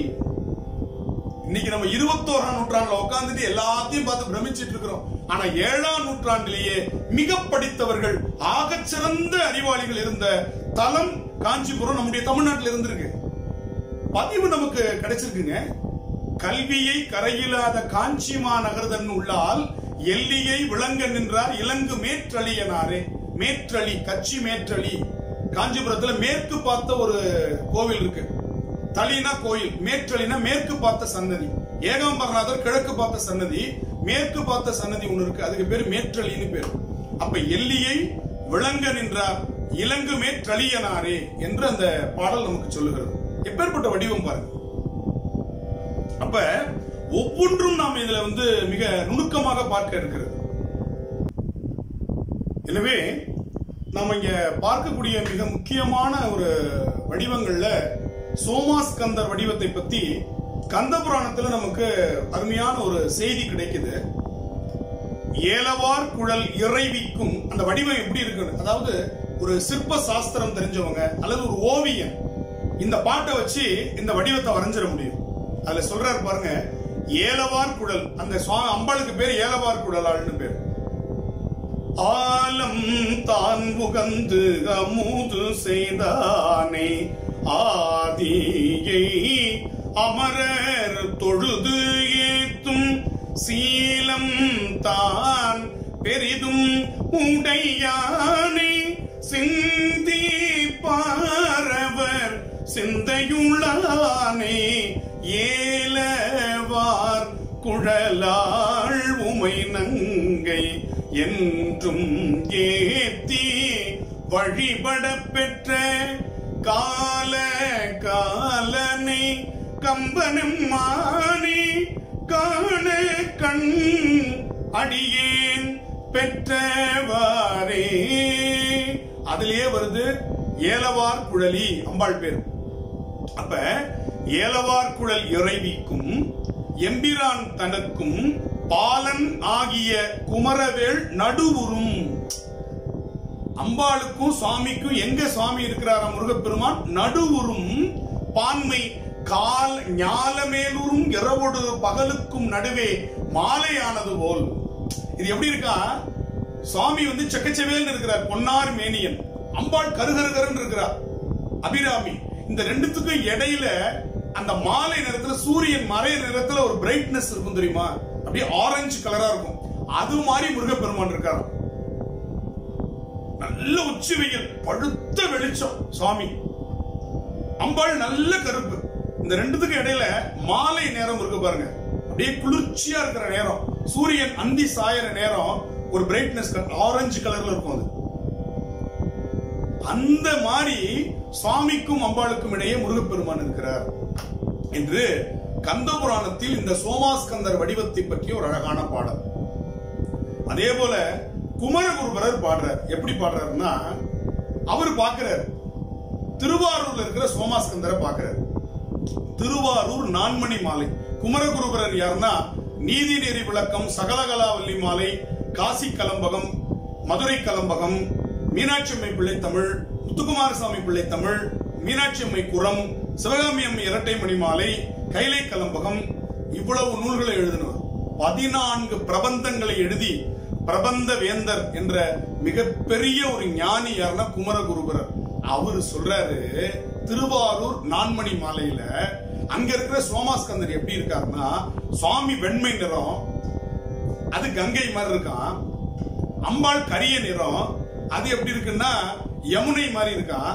நடுவுல சரஸ்வதி வெண்மை நிறம், அது எப்படின்னா முருகப்பெருமான் மாதிரி திரிவேணி சங்கமமாக இருக்கிறதுன்னு சொல்றாரு. ஏன்னா அவர் காசிக்கு போயிட்டு வந்தவர், அலகாபாத் வழியா காசிக்கு போனவர். அந்த திரிவேணி சங்கமம் சொல்லுவாங்க. கங்கை ஒரு பக்கம் வெள்ளை வெளியேர்ந்து வரும், யமுனை ஒரு பக்கம் வரும். இந்த ரெண்டும் இணைஞ்சு நடுவுல அந்த பிரவாகமாக உள்ளிருந்து தோன்றுவது சரஸ்வதி. 3 ஆறு சங்கமிக்கிற இடத்துக்கு பேரு திரிவேணி சங்கமம். கும்பமேளா கேள்விப்பட்டிருப்பீங்க. அந்த திரிவேணி சங்கமம் போல சோமாஸ்கந்தர் வடிவம் இருக்குன்னு சொல்றாரு. கங்கையாக சிவபெருமான், யமுனையாக பார்வதி, நடுவில் சரஸ்வதியாக முருகப்பெருமான். செம்மேனி கங்கை திருநதியே, அம்மேனி மானே யமுனை, அந்த வாணி நதியும் குமரன் தானே, குடவேம் தனித்து என்று திருவாரூர் நான்மணி மாலையில் இப்படி ஒரு அழகான பாடலை வடிவத்தை நமக்கு காட்டுகிறார். ஐங்குறுநூறு என்கின்ற இலக்கியம், இதுக்கெல்லாம் பழமையான இலக்கியம் ஐங்குறுநூறு. ஐங்குறுநூறு என்கின்ற சங்க இலக்கியத்தில் 8 தொகை 10 பாட்டுன்னு கேள்விப்பட்டிருப்பீங்க. அந்த 8 தொகை நூல்கள்ல ஒரு அக இலக்கியம் ஐங்குறுநூறு. ஐங்குறுநூறுல இந்த சோமாஸ்கந்தர் வடிவம் வருகிறது. அதுதான் நான் சொல்ல வேண்டிய மிக முக்கியமான விஷயம். சோமாஸ்கந்தர் வடிவம் எவ்வளவு பழசு பாருங்க. ஐங்குறுநூறுல வருகிறது. மரியடை படுத்த மாண்பினை போல புதல்வன் நடுவனாக. ஒரு ஆண்மான் ஒரு பெண்மான் நடுவுல ஒரு குட்டிமான் இருக்கிற மாதிரி இருக்குங்கிற. மான் கூட்டத்துல ஒரு ஆண்மான், நல்ல கலைமான் சொல்லுவாங்க, பெரிய பெரிய கொம்புகள் இருக்கும், அதோடைய நிழல்ல பெண்மான் உட்கார்ந்துருக்கா. இந்த ரெண்டுத்தோட நிழல்ல ஒரு குட்டிமான் படுத்திருக்கா. அது மாதிரி இருக்கு சோமாஸ்கந்தர் வடிவம்னு ஐங்குறுநூறில் வருகிறது. மரியடை படுத்த மான் பிணை போல புதல்வன் நடுவனாக நன்றும் இனிதுமன்று பெறலரும் அவர் கிடக்கை முனிவின்றி நீல் நிற வியலகம் கவைய ஈனும் உம்பர் குறைத்தே என்று அந்த பாட்டுல ஐங்குறுநூற்றில் நம்முடைய சோமாஸ்கந்தர் வடிவம் பேசப்படுகிறது. அதே போல திருச்செந்தூர் திருப்புகழ்ல, அருணகிரிநாதர் திருப்புகழ்ல அற்புதமாக இந்த சோமாஸ்கந்தர் வடிவத்தை போற்றி இருக்கிறார். மரிபரசு கரமிக மில குமர குருபரன் உமை இருவழியும் மகிழ மடிமிசை வளரும் இளையோனே. அப்பாவும் அம்மாவும் உட்கார்ந்து இருக்கும்போது 2 மடியிலையும் விளையாடக்கூடிய இளையோனே என்று திருச்செந்தூர் திருப்புகழ்ல இந்த சோமாஸ்கந்தர் வடிவத்தை போற்றுகிறார். எனவே சோமாஸ்கந்தர் வடிவத்தை வழிபாடு செய்தால் குடும்பம் இணக்கமாக இருக்கும். இந்த வடிவத்துக்கு சொல்ற பலன், குடும்ப ஒற்றுமையாக பிள்ளை குட்டிகளோடு மகிழ்ச்சியா இருக்கணும்னா சோமாஸ்கந்தர் வடிவத்தை வணங்குக என்று முதன்மையாக இந்த வடிவத்தை சொன்னார்கள். அடுத்து ஆடல் வல்லான் வடிவம். 2வது வடிவம் என்ன வடிவம்? ஆடல் வல்லான், நம்முடைய நடராசர் வடிவம். இதுதான் காஸ்மிக் டான்ஸ் அப்படின்னு சொல்லி இங்கிலாந்து பல்கலைக்கழகத்தில் இந்த வடிவத்தை வச்சு பாடம் நடத்திட்டு இருக்கிறான். உலகத்தினுடைய இயக்கம் இந்த நடராசர் வடிவத்தில் அமைத்திருக்கிறார்கள். ரொம்ப அழகா சொன்னார். நடராசர் வடிவம் எப்படி இருக்கும் இதை பார்த்து தெரிஞ்சுக்கணும்னு அவசியம் இல்ல. அப்பர் பெருமானுடைய பாட்டு எல்லாருக்கும் தெரியும். குனித்த புருவம். உடனே ஒரு நல்ல ஓவியர் என்ன பண்ணலாம், வரைய ஆரம்பிச்சிடலாம். குனித்தனா வளைந்த, இப்படி நேரா இருக்காது புருவம். ஏன்னா அவர் பியூட்டி பார்லருக்கு போய் புருவத்தை வழிச்சு ட்ரிம் பண்ணிலாம் அப்படி ஆக்கல, இயல்பா அவருக்கு அப்படி இருக்கு. குனித்த புருவம்னா அந்த புருவத்துல தான் தங்களுடைய பாவங்களை காட்டுவாங்க பரதநாட்டிய கலைஞர்கள். ரொம்ப முக்கியமானதுங்க. பரதம் அப்படிங்கிறது ஒரு அப்ரிவேஷன். பாவம், ராகம், தாளம், இதனுடைய முதல் எழுத்து பாவராக தாளம் இணைந்தது பரதம். ஒவ்வொன்றுத்துக்கும் ஒவ்வொரு அர்த்தம் இருக்கு. பாவம், பாவம் தான் முதல்ல. பாவங்கிறது மெய்ப்பாடு. தமிழ்ல 8 வகையான மெய்ப்பாடு இருக்கு. முதல் மெய்ப்பாடு சிரிப்பு, நகை, அழுகை, இளிவரல், அச்சம், பெருமிதம், உவகை, வெகுளி,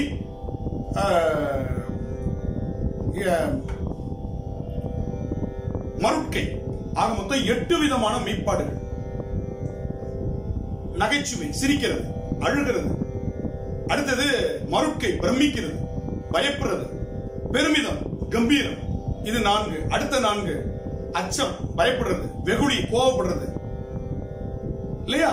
இப்படி நமக்கு 8 விதமான மெய்ப்பாடுகள் இருக்கு தமிழ்ல. அந்த மெய்ப்பாடுகளை சொல்லாமல் பாவனையால் காட்டக்கூடியதுக்கு பேரு பாவம், பாவனை. அதான் முதல்ல பரதத்துல. அடுத்தது ராகம், அவங்க பாடுறதுக்கு கேட்டவாறு அபிநயம் செய்வது. அடுத்தது தாளம், தா தை தித்தி தை, தா தை தித்தி தை. இப்படி வரதுனால தான் அதுக்கு பேரு பரதம், தாளம். ஏன் தாளம்னு பேரு? தாள்னா கால்னு அர்த்தங்க.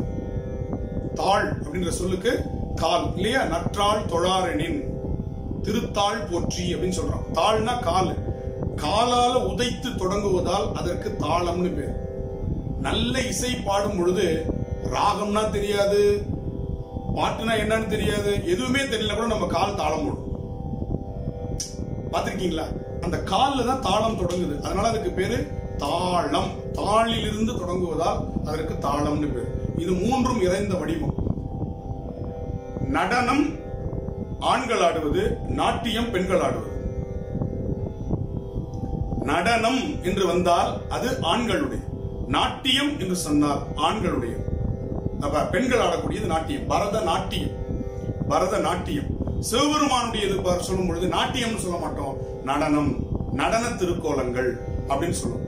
இந்த கோலத்துக்கு பேரு என்ன பேரு அப்படின்னா ஆனந்த நடராசர்னு பேரு. பஞ்சபூதங்களும் இந்த காஸ்மிக் டான்ஸ்ல வருதுங்க. பஞ்சபூதங்களும் தலையில என்ன வச்சிருக்கிறாரு? கங்கை, நீர். கால் எங்க இருக்குது? நிலத்துல இருக்கு. கையில என்ன வச்சிருக்கிறாரு? நெருப்பு. அப்ப நிலம், நீர், நெருப்பு. அடுத்தது அவர் வீசி ஆடும் பொழுது, சுழன்று ஆடும் பொழுது வெளிப்படுவது காற்று. அடுத்தது அண்ட ஆகாசத்தில் ஆடுகிறார், அதுதான் ஆகாசம், பேரண்டம் இல்லையா? அப்ப நிலம், நீர், தீ, காற்று, ஆகாச வடிவம். மேல இருக்கிற சுடர் இருக்கு பாத்தீங்களா, அது 51 இருக்கும். யாராவது எண்ணி பார்த்திருக்கீங்களா? 51 சுடர்கள் இருக்கும். அதுதான் 51 எழுத்துக்களாக, அட்சரங்களாக வருகிறது. அதுதான் கந்தர் அனுபூதியில் 51 பாட்டு இருக்கும், 51 அட்சரங்கள். சுவாமிக்கு 51 அட்சரங்களாக அந்த சுடர்கள் இருக்கின்றன. சடாமுடி இருக்கு பாத்தீங்களா, அதை எண்ணி பாத்தீங்கன்னா 9 சடையாக இருக்கும். இந்த பக்கம் 5, இந்த பக்கம் 4. ஜடாமுடி 5 நாளும் 9. 9 போலவர் கோல குழற் சடைன்னு பாடுறார். அப்ப 9 விதமான சடை அமைப்பு சுவாமிக்கு இருக்குது. ஊன்றிய திருவடி, தூக்கிய திருவடி. வலது கால ஊன்றி இருப்பார், இடது கால தூக்கி இருப்பார். ஏன்னா சுவாமி சோதிக்கிறார், அம்பாள் தான் அருள் செய்யறார். அம்பாள் இடது பக்கம், அதனால இடது கால தான் தூக்கிய திருவடி. அந்த பாதத்துக்கு பேர் குஞ்சித பாதம். குஞ்சிதம்னா தூக்கிய அர்த்தம், குஞ்சித பாதம்னா தூக்கிய திருவடி. இதத்தான் தூக்கிய திருவடியில மாலை போட்டு அந்த மாலையத்தான் பிரசாதமா கொடுப்பாங்க நடராஜர் கோவில்கள்ல. கீழே முயலகன் ஒரு குழந்தைய போட்டு மிதிச்சிட்டு இருக்கிற மாதிரி தெரியும். அது முயலகன் இல்ல, குழந்தை இல்ல, அதுதான் நம்முடைய ஈகோ, ஆணவம். ஆணவத்தை அடக்கினால் இன்பம் தானாக வெளிவரும். இதுதான் நடராஜர் தத்துவம். ஆணவத்தை அடக்கி வச்சிடணும், அதை அமைக்கி வச்சிருக்கிறார். தூக்கிய திருவடி அருளை தருகிறது. அப்ப இந்த கை பாருங்க, வீசி நின்று ஆடுகின்ற கை எதை காட்டுகிறது? இந்த தூக்கிய திருவடியை வணங்கினால் உனக்கு எல்லா நலன்களும் கிடைக்கணும். இந்த கையை அதை காமிச்சிட்டு இருக்கும். இந்த நடுவிரல் இருக்கு பாத்தீங்களா, அந்த நடுவிரலும் சுவாமியினுடைய தூக்கிய திருவடியினுடைய கட்டை விரலும் ஒரே நேர்கோட்டில் அமைக்கணும். இதுதான் சிற்ப சாஸ்திரம். இது மாதிரி அமைச்சிருப்பாங்க. இப்படி அபிஷேகம் பண்ணும் பொழுது அந்த கையில விழுகின்ற அபிஷேக நீர் சரியா சுவாமியினுடைய பாதத்துல சொட்டணும். சுவாமிக்கு நடராஜருக்கு அபிஷேகம் பண்றோம் இல்லையா, இதெல்லாம் சிற்ப சாஸ்திரம். கண்ணா பின்னாடி எங்கெங்கயோ ஊத்துது, ஏன்னா சிற்ப சாஸ்திரம் தெரிஞ்சு யாரும் பண்றது இல்ல. அப்ப அபிஷேகம் சுவாமிக்கு முகத்துல பண்ணீங்கன்னா வழிஞ்சு வரும் பொழுது கையில் வருகின்ற எந்த திருவடியை காட்டி கொண்டிருக்கிறதோ அந்த கையிலிருந்து ஒழுகுகிற அபிஷேக நீர் நேர சுவாமியினுடைய திருவடியில் விழும், தூக்கிய திருவடியில் விழும். இதான் அமைப்பு, இந்த காஸ்மிக் டான்ஸோட அமைப்பு. இதுல பாருங்க, ஸ்டெபிலிட்டி தியரி இதுல காமிக்கிறார். நல்லா பாருங்க, காலையும் இந்த பக்கம் தூக்கி இருக்கிறாரு, கையும் இந்த பக்கம் இருக்கிற, ஆனா அவருடைய ஆட்டம் ஸ்ட்ரைட்டா இருக்கு. இந்த பக்கம் அவர் சாயனும் இல்ல, ஒற்றை கால நிக்கிறார், வலது கால ஊனி இருக்கிறாரு, இடது காலையும் இந்த பக்கம் கொண்டுட்டாரு, கையும் இந்த பக்கம் வந்திருக்கு. சுவாமி இந்த பக்கம் சாயனும் இல்ல, சாயல. அதுதான் பரதநாட்டியத்தினுடைய சாஸ்திரம். இந்த ஸ்பைனல் கார்டு நேரா இருக்கும், எப்படி ஆடினாலும் ஸ்பைனல் கார்டை நேரா வச்சுப்பாங்க.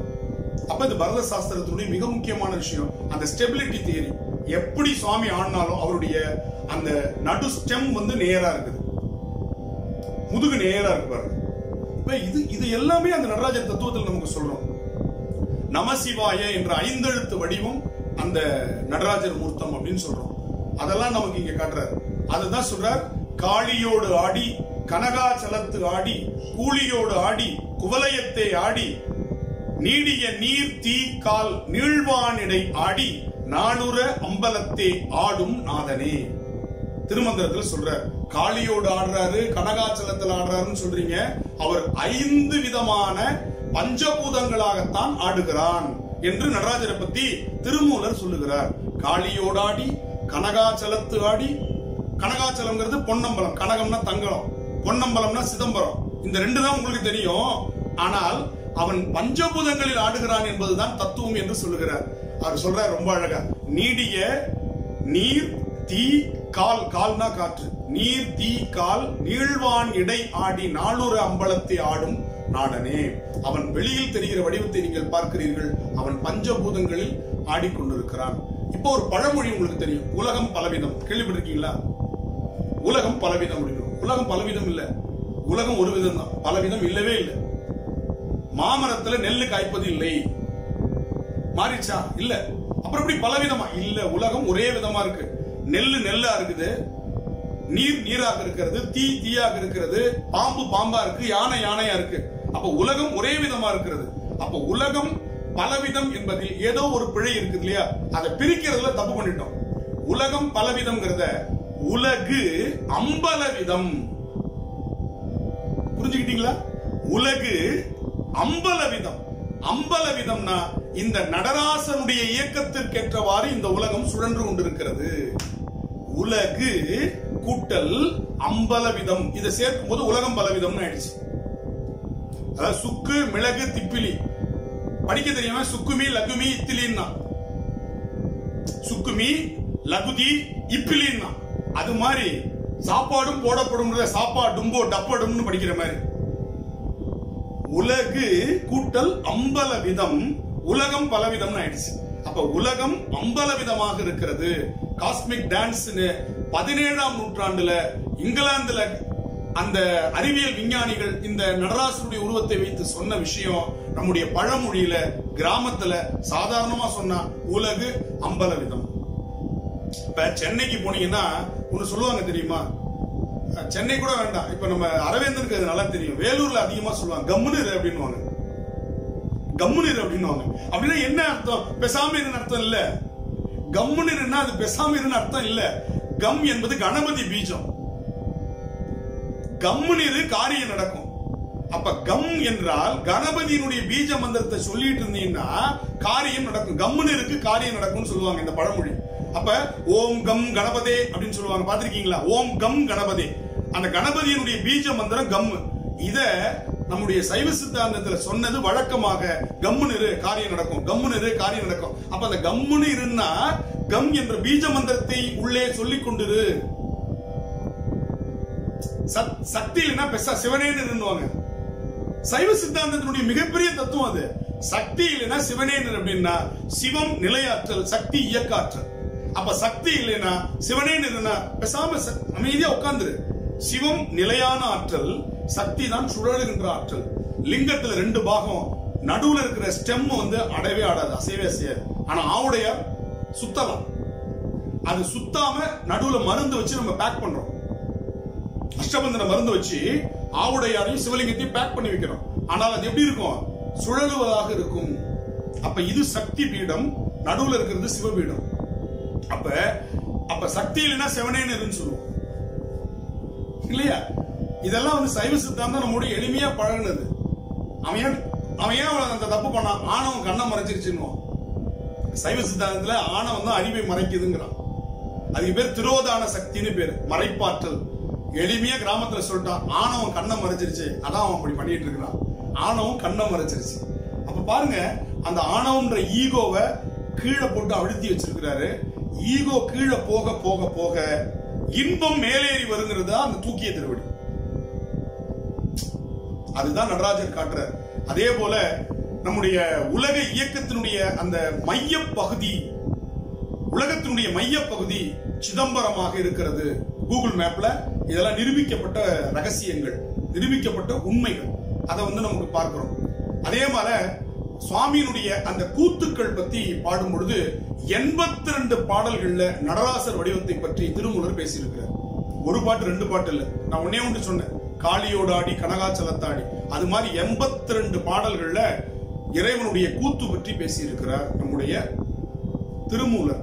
இந்த கூத்துல எதை பத்தி சொல்றாங்க அப்படின்னா, பலவிதமான கூத்து அமைப்பு இருக்குங்க. பரத சூடாமணின்னு ஒரு நூல் இருக்கு. அந்த நூல்ல என்னென்ன விதமான கூத்துக்கள் சொல்றாங்கன்னா, அகோர தாண்டவம், தாண்டவம் கூத்துக்கு இன்னொரு பேர் தாண்டவம். நடராசர், அதற்கு பழைய தமிழ் பேர் தாண்டவ கோன். தாண்டவ கோன், கோன்னா அரசன், தாண்டவம் நடனம். நடராசர், ஆடல் வல்லான், கூத்த பிரான், இதெல்லாம் பாத்தீங்கன்னா நம்முடைய பழமையான தமிழ் சொற்கள். அதுல பரத சூடாமணியில என்ன சொல்றாங்க? அகோர தாண்டவம், ஊர்த்துவ தாண்டவம், ஆச்சரிய தாண்டவம், ஆனந்த தாண்டவம், சௌந்தரிய தாண்டவம் அப்படின்னு 5 விதமான தாண்டவம் சொல்லப்படுகிறது. பரதசார சங்கரகம்னு ஒரு நூல், பரதசார சங்கரகம்ன்ற ஒரு நூல்ல அற்புத தாண்டவம், அனவரத தாண்டவம், ஆனந்த தாண்டவம், பிரளய தாண்டவம், சங்கார தாண்டவம்ன்ற 5 விதமான தாண்டவங்களை சொல்றாங்க. தாண்டவம் என்ற சொல்லுக்கு அடிச்சொல் வேர்ச்சொல் தட்டிலிருந்து வருவது தாண்டவம். தட்டி ஆடுவதால், காலால் தட்டி ஆடுவதால் தட்டகம் தாண்டகம் என்று வருகிறது. தட்டி ஆடுகின்ற ஆடல் தட்டகம் என்பது காலப்போக்கில் என்ன மாறிடுச்சு? தாண்டவம் என்று மாறிடுச்சு. அதுதான் ஜதி என்று சொல்கிறார். ஜதி தா தை தித்தி தை தக்கிடதை தத்தி தை தா தை திக்கி தை தத்திடதை தத்திடத தத்திட தத்திடத அப்படிலாம் சொல்றோம் இல்லையா? தக்க தக்கிட்ட தா தக்கிட்ட தொம் தக்கிட்ட நம் தக்கிட்ட தக்க தக்கிட்ட தா தக்கிட்ட தொம் தக்கிட்ட நக்கிட்ட தக்க தக்கிட்ட தக்க தக்கிட்ட தக்க தக்கிட்ட தக்கிட்ட தக்க தக்கி தக்கிட்ட தக்க திப்பி தக்கிட்ட தக்க திப்பி தக்கிட்ட தப்பி, இதெல்லாம் ஜதி. இப்படி அவங்க சொல்ல சொல்ல சொல்ல அந்த கால் அதற்கேற்றவாறு அந்த அடவுகளை அவர்கள் அமைத்துக் கொள்வார்கள். அதுக்கு பேர் ஜதின்னு பேர். எனவே தாண்டவத்துல என்னென்ன வகைகள் இருக்கு அப்படின்னு பாத்தீங்கன்னா, நாட்டிய வகைகள் என்னென்ன இருக்கு பாத்தீங்கன்னா 7 விதமான வடிவங்கள் வகைகள் இருக்கின்றன. அதாவது clockwise, anticlockwise 2 வகை.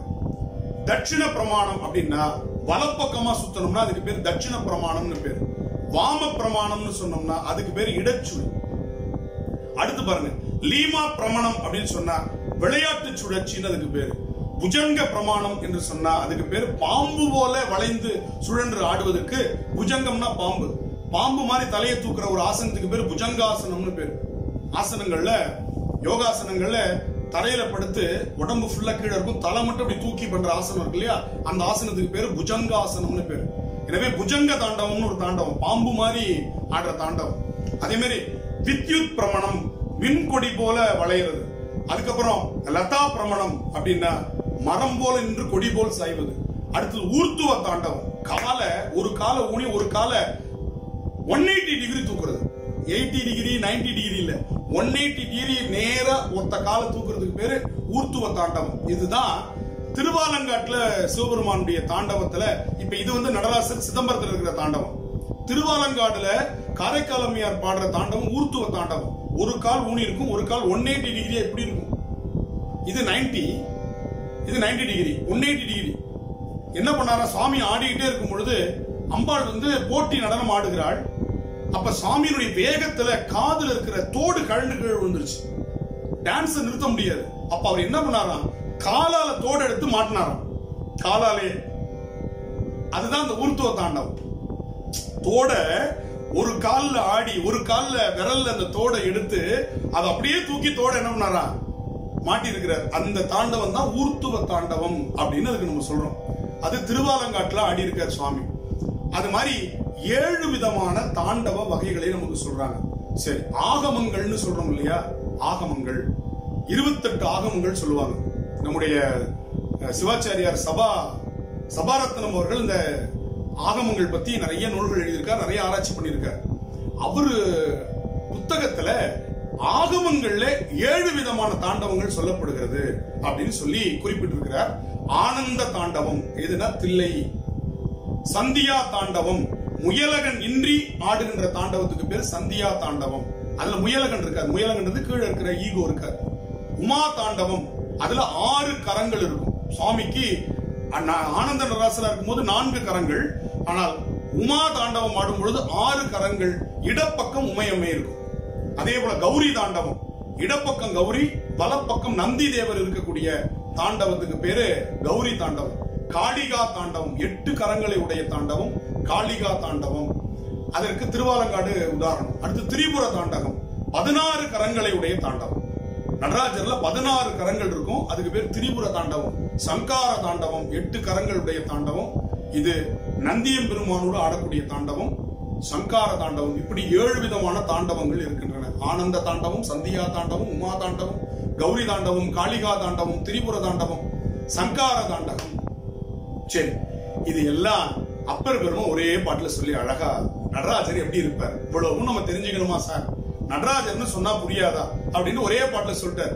குனித்த புருவமும் கொவ்வை செவ்வாயில், லிப்ஸ்டிக் போடாமலே சிவந்த உதடு சுவாமிக்கு. கொவ்வை செவ்வாயில், கோவைப்படம் போல சிவந்த செவ்வாய். கொவ்வை செவ்வாயில் குமிழ் சிரிப்பு. குமிழ் சிரிப்புனா புன் சிரிப்பு. ஆறு வாயை திறந்து பல்லு தெரியற மாதிரி சிரிக்கிறது இல்ல. குமிழ் சிரிப்புனா பல் தெரியாம சிரிக்கிறது. இது பரதநாட்டியத்துல ஒரு லட்சணம். பரதநாட்டியம் ஆடுறவங்க பின்புறத்தை காட்டி ஆடக்கூடாது, பல்லு தெரியற மாதிரி சிரிச்சு ஆடக்கூடாது. இதெல்லாம் நம்ம இன்னைக்கு கவனிக்கிறது இல்ல. அவ்வளவு சாஸ்திரம் இருக்கு பாருங்க. குமிழ் சிரிப்பு. பனித்த சடை. பெருமானுடைய சடை எப்படிப்பட்ட பனித்த சடைனா, பனித்தன்னா ஈரமான சடை. மேல இருக்கிற கங்கை ஆற்ற ஆட்டத்துல சுவாமி உடம்பு முழுக்க அந்த தண்ணீர் கொட்டிடுச்சு, அதனால பனித்த சடை. பவளம்போல் மேனி, செக்கச்சேல் இருக்கிற பால் வெந்நீர், திருநீர் வெள்ளை வெள்ளையர்னு பால் மாதிரி இருக்கிற வெந்நீர், இனித்த முடைய எடுத்த பொற்பாதம். அதான் நடராஜர் கோலம். இவ்வளவு நடராஜர் நமக்கு காட்டல. குனித்த புருவம், கொவ்வை செவ்வாய், ஆனால் எடுத்த பொற்பாதம். அப்பனா நின்ற பொற்பாதம் ஒன்று இருக்கிறது. புரிஞ்சுக்கணும். ஒரு பாதம் தூக்கிய திருவடினா இன்னொரு பாதம் ஊன்றிய திருவடி. அப்ப எடுத்த பொற்பாதமும் காணப்பெற்றால் மனித பிறவியும் வேண்டுவதே இந்த மாநிலத்தே. மனித பிறவி எனக்கு இந்த நடராஜர் கோலத்தை பார்க்கக்கூடிய வாய்ப்பு கிடைச்சா திரும்பவும் எனக்கு வேணும்னு கேட்கிறார். எல்லாம் பிறவி வேணான்னுவாங்க, ஆனா நடராஜர் கோலமாகிய வடிவத்தை பார்க்கக்கூடிய வாய்ப்பு கிடைச்சா திரும்பவும் எனக்கு. அதே மாதிரி அம்பா நம்ம காரைக்கிழமை பிறவாமை வேண்டும், மீண்டும் பிறப்பு உண்டேல் உன்னை என்றும் மறவாமை வேண்டும். அறவா நீ மகிழ்ந்து ஆடும் போது உன் அடியின் கீழ் இருந்து பாட வேண்டும். நாங்க எனக்கு பிறவாமை வேண்டும், நான் பிறக்க கூடாது. சரி, மீண்டும் பிறந்தா உன்னை மறக்காம இருக்கணும். நீ ஆடும் பொழுது உனக்கு நான் தான் பாட்டு பாடணும். கேட்டது காரைக்கிழமை. அப்ப இந்த நடராஜர் வடிவம் எவ்வளவு அழகான வடிவம். பஞ்ச சபைன்னு சொல்லுவோம் நடராஜருக்கு. பொன்னம்பலம் தங்கத்தில் உள்ளது சிதம்பரம், வெள்ளி அம்பலம் மதுரை. அங்க கால் மாறி ஆடி இருப்பார், இடது கால் ஊன்றி வலது கால தூக்கி இருப்பார். 99.9% நடராஜர் எப்படி இருப்பார்னா வலது காலை ஊன்றி இடது காலை தான் தூக்கி இருப்பார். ஆனால் வெள்ளி அம்பலமாகிய மதுரையில் இந்த காலை ஊன்றி இடது காலை ஊன்றி வலது கால் தூக்குன மாதிரி இருக்கும். அடுத்தது தாமிர அம்பலம் திருநெல்வேலி, ரத்தின சபை திருவாலங்காடு, சித்திர சபை குற்றாலம். ஆக மொத்தம் பஞ்ச சபைகள். பெருமானுடைய ஆடிய தலங்கள் பஞ்ச சபைகள் என்று நமக்கு சொல்லப்படுகிறது. உண்மை விளக்கம் என்ற சைவ சித்தாந்த நூல் நடராஜர் தத்துவத்தை அப்படியே நமக்கு 36 தத்துவமாக விரித்து 36 தத்துவமாக எப்படி நடராஜருடைய கோலம் இருக்கிறது, அதுல ஊன நடனம், ஞான நடனம் என்றெல்லாம் அந்த நடனத்தை சொல்லுகிறார். நமக்காக ஆடுகின்ற நடனம் ஊன நடனம். ஊனம்னா இந்த இடத்துல குறையுடையதுன்னு அர்த்தம். ஊனம்னா ஹேண்டிகேப்னு அர்த்தம் இல்ல. குறையுடைய நடனம்னா என்ன அர்த்தம்? நமக்காக இறங்கி வந்து ஆடுற நடனம் ஊன நடனம். அவன் தானாக இருக்கின்ற நடனம் ஞான நடனம் என்றுதான் சொல்றார். அதே போல சப்த விடங்க தலங்கள். பெருமான் ஆடிய தலங்கள்ல விடங்கராக இருந்து, விடங்கர் என்றால் சுயம்புவாக இருந்து நடனமான இடம். 5 சபை வேற, சுயம்பாக இருந்து ஆடிய தலங்கள் 7 தலங்கள். திருவாரூர் அஜபா நடனம். இதெல்லாம் உங்களுக்கு ஒவ்வொன்னா சொல்லணும்னு ஆசை, ஆனா அதுவே நேரத்தை எழுத்துரும். அஜபா நடனம். அடுத்த திருக்கோளிலி, அதுதான் இன்னைக்கு திருக்குவளைன்னு சொல்றோம் பாருங்க, அந்த ஊர்ல பிரம்மதர தாண்டவம். அடுத்த திருநள்ளாறு உன்மத்த நடனம். நாகப்பட்டினம் பரவ தரங்கா நடனம். திருமறைக்காடு ஹம்ச நடனம். ஹம்சன்னா அன்னப்பறவை போல. அடுத்தது திருவாய்மூர் கமல நடனம். திருக்காராயில் குக்குட நடனம், கோழி போல. குக்குடம்னா கோழி சொல்லியிருக்கு. அப்ப இந்த 7 சப்த விடங்க தலங்கள். திருவாரூரை சுத்தி 6 தலம், திருவாரூர் 7 ஆகிய இந்த 7 தலங்களிலும் 7 விதமான நடனங்கள். அது இல்லாம மயில் மாறி ஆடின நடனம் ஆடின தலம் மயிலாடுதுறை, மயூர நடனம்னு அதுக்கு பேரு. கால சம்ஹார நடனம். திருக்கடவுர்ல ஆடின நடனத்துக்கு பேரு கால சம்ஹார நடனம். அதே மாதிரி கண்டியூர்ல காபால நடனம். பிரம்மனுடைய தலையை கிள்ளிட்டு ஆடின ஆட்டம் இருக்கு, அதுக்கு காபால நடனம். திருக்கோவிலூர்ல சம்ஹார நடனம். திருவதியில திருபுராந்தக நடனம். கருப்பரியூர்ல தட்ச வத நடனம். திருவிற்குடியில சலந்தர வத நடனம். திருக்குறுக்கையில சாந்த நடனம். இப்படி இவ்வளவு இருக்குது நடனத்துல. நம்ம ஆடல் வல்லான்னு ஒரே ஒரு நடராஜரை வச்சிருக்கிறோம். இந்த நடராஜருக்குள்ள இவ்வளவு விஷயங்கள் இருக்கு. இந்த நடராஜருடைய தூக்கிய திருவடியில இவ்வளவு இருக்கு. ஆட எடுத்திட்ட பாதமன்றோ நம்மை ஆட்கொண்டது. இந்த கால் அவர் எதுக்கெல்லாம் எடுத்தாருன்னு ஒரு பட்டியல் போடுறாரு. சாடை எடுத்தது தக்கந்தன் வேள்வியில் சந்திரனே, விட எடுத்தது காலனே, நாரணன் நான் முகனும் தேட எடுத்தது தில்லையுள் சிற்றம்பலத்து நட்டம் ஆட எடுத்திட்ட பாதமன்றோ நம்மை ஆட்கொண்டதே ஆட்கொண்டதே. உதைக்கிறதுக்காக எடுத்தார், யமனை உதைக்கிறதுக்காக, வீரபத்திரராக துவம்சம் பண்றதுக்கு எடுத்தார். ஆனா நமக்கு அவர் ஆட்கொள்வதற்காக, அருளை செய்வதற்காக எடுத்திருக்கிறார். எங்க? தில்லையில் என்று சொல்லுகிறார். எவ்வளவு அழகான பாட்டு பாருங்க. அதுல ஒன்றி இருந்து நினைமீன்கள் உண்டமக்கு ஊனமில்லை. இறைவனை ஒரே சிந்தனையா நினைச்சீன்னா அவனுடைய நடனம் எப்ப வந்த நல்லா இருக்கியான்னு கேட்கறது மாதிரி இருக்கும்னு சொல்றாரு. யாருக்காவது அப்படி இருந்திருக்கா? கோவிலுக்கு போறோம், சாமி கும்பிடுறோம், தீபாவளி பாக்குறோம், சுண்டல் வாங்குறோம், சாப்பிடுறோம், வெளியில வந்துடும். சாமி எப்பப்பா வந்த நல்லா இருக்கியான்னு கேட்ட மாதிரி யாருக்காவது இருந்திருக்கா? இல்ல. ஏன்? நம்ம கவனம் அதுல இல்ல. அதான் சொல்றாரு, ஒன்றி இருந்து நினைப்பீர்கள், கான்சென்ட்ரேஷன் இருக்கணும். உண்டமக்கு ஊனமில்லை, கன்றிய காலனை காலால் கடிந்தான் அடியவர்க்கா சென்று தொடுமின்கள் தில்லையுள் சிற்றம்பலத்து நட்டம் என்று வந்தாய் என்னும் எம்பெருமான் திருக்குறிப்புன்னு சொல்றார். அவனுடைய திருக்குறிப்பு என்னைக்கு வந்த என்று சொல்வதை போல நமக்கு அமைந்திருக்கும் சொல்றார். அப்படிப்பட்ட அருமையான பாட்டு. அதே போல நடராஜரை பத்தி அவர் எப்படியெல்லாம் அபிடேக பொருள்களால் ஆடுகிறான் ஞானசம்பந்தர் சொல்றார். ஆடினாய் நறுநெய்யோடு பார்த்தையே அந்தனர் பிரியாத சிற்றம்பலம் இடமா நாடினாய் நறுங்கொன்றை நயந்தவனே சூடினாய் நறுங்கொன்றை சூடினாய் கால் கதிர் வெண்திங்கள் சூடினாய் அருளாய் சுருங்க யம தொல்வினையே. நறுங்கொன்றை நயந்தவன் பல்கதிர் பால் பனி சடை அவன் சூடி இருக்கிறான். பால் போன்ற நிலவு பனித்த சடை என்று நம்முடைய ஞானசம்பந்த பெருமான் குறிப்பிடுகின்றார். அந்த சிதம்பரத்தில் இருக்கக்கூடிய நடராசர் யமதூதர்கள் நம்மை இழுத்து செல்லும் பொழுது தடுத்தாட்கொள்வான். சிதம்பரம் நடராஜரை வேண்டிக்கோன்னு சொல்றார். அவன் தடுத்தாட்கொள்வான். ஏன்னா மத்தவங்களுக்கு யமன் வருவான், அடியார்களுக்கு சிவனே வருவான். நல்லா ஞாபகம் வச்சுக்கோங்க. மற்றவங்களுடைய உயிரை கொண்டு போவதற்கு யமன் வருவான், சிவன் அடியார்களை கொண்டு போவதற்கு சிவனே அழைத்து செல்வான். எனவே யமதூதர்கள் சிவ அடியார்களை நெருங்க முடியாது. இத சொல்றார். மடித்தாடும் அடிமைக்க நன்றியே மனநேனி வாழும் நாளும் தடுத்தாட்டி தருமனா தமர் செக்கில் இடும்போது தடுத்தாட்கொள்வான்.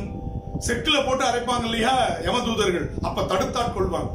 கடுத்தாடு கரதலத்தில் தமருகமும் கரியகலும் கரிய பாம்பும் எரியகலும் கரிய பாம்பும் பிடித்தாடி புலியூர் சிற்றம்பலத்தம் பெம்மானை பெற்றாமன்றே. அவன் கையில் தமருகம் வைத்திருக்கிறான். ஒலி தோற்றத்தினுடைய குறியீடு, நெருப்பு அழித்தலுடைய குறியீடு. ரெண்டு குறியீடு அவன்கிட்ட இருக்கு. இது தோற்றம், இது முடிவு. அவனுடைய தூக்கிய திருவடி அருளல். இது படைக்கிறான். தன்னுடைய கை இப்படி இருக்கு. இது பேர் அபயகஸ்தம்னு பேருங்க. அபயம் அப்படின்னா காக்குறது. இப்படி இருக்கிற கை இப்படி இருக்கு இல்லையா, இது வரதகஸ்தம், கொடுக்கிறது.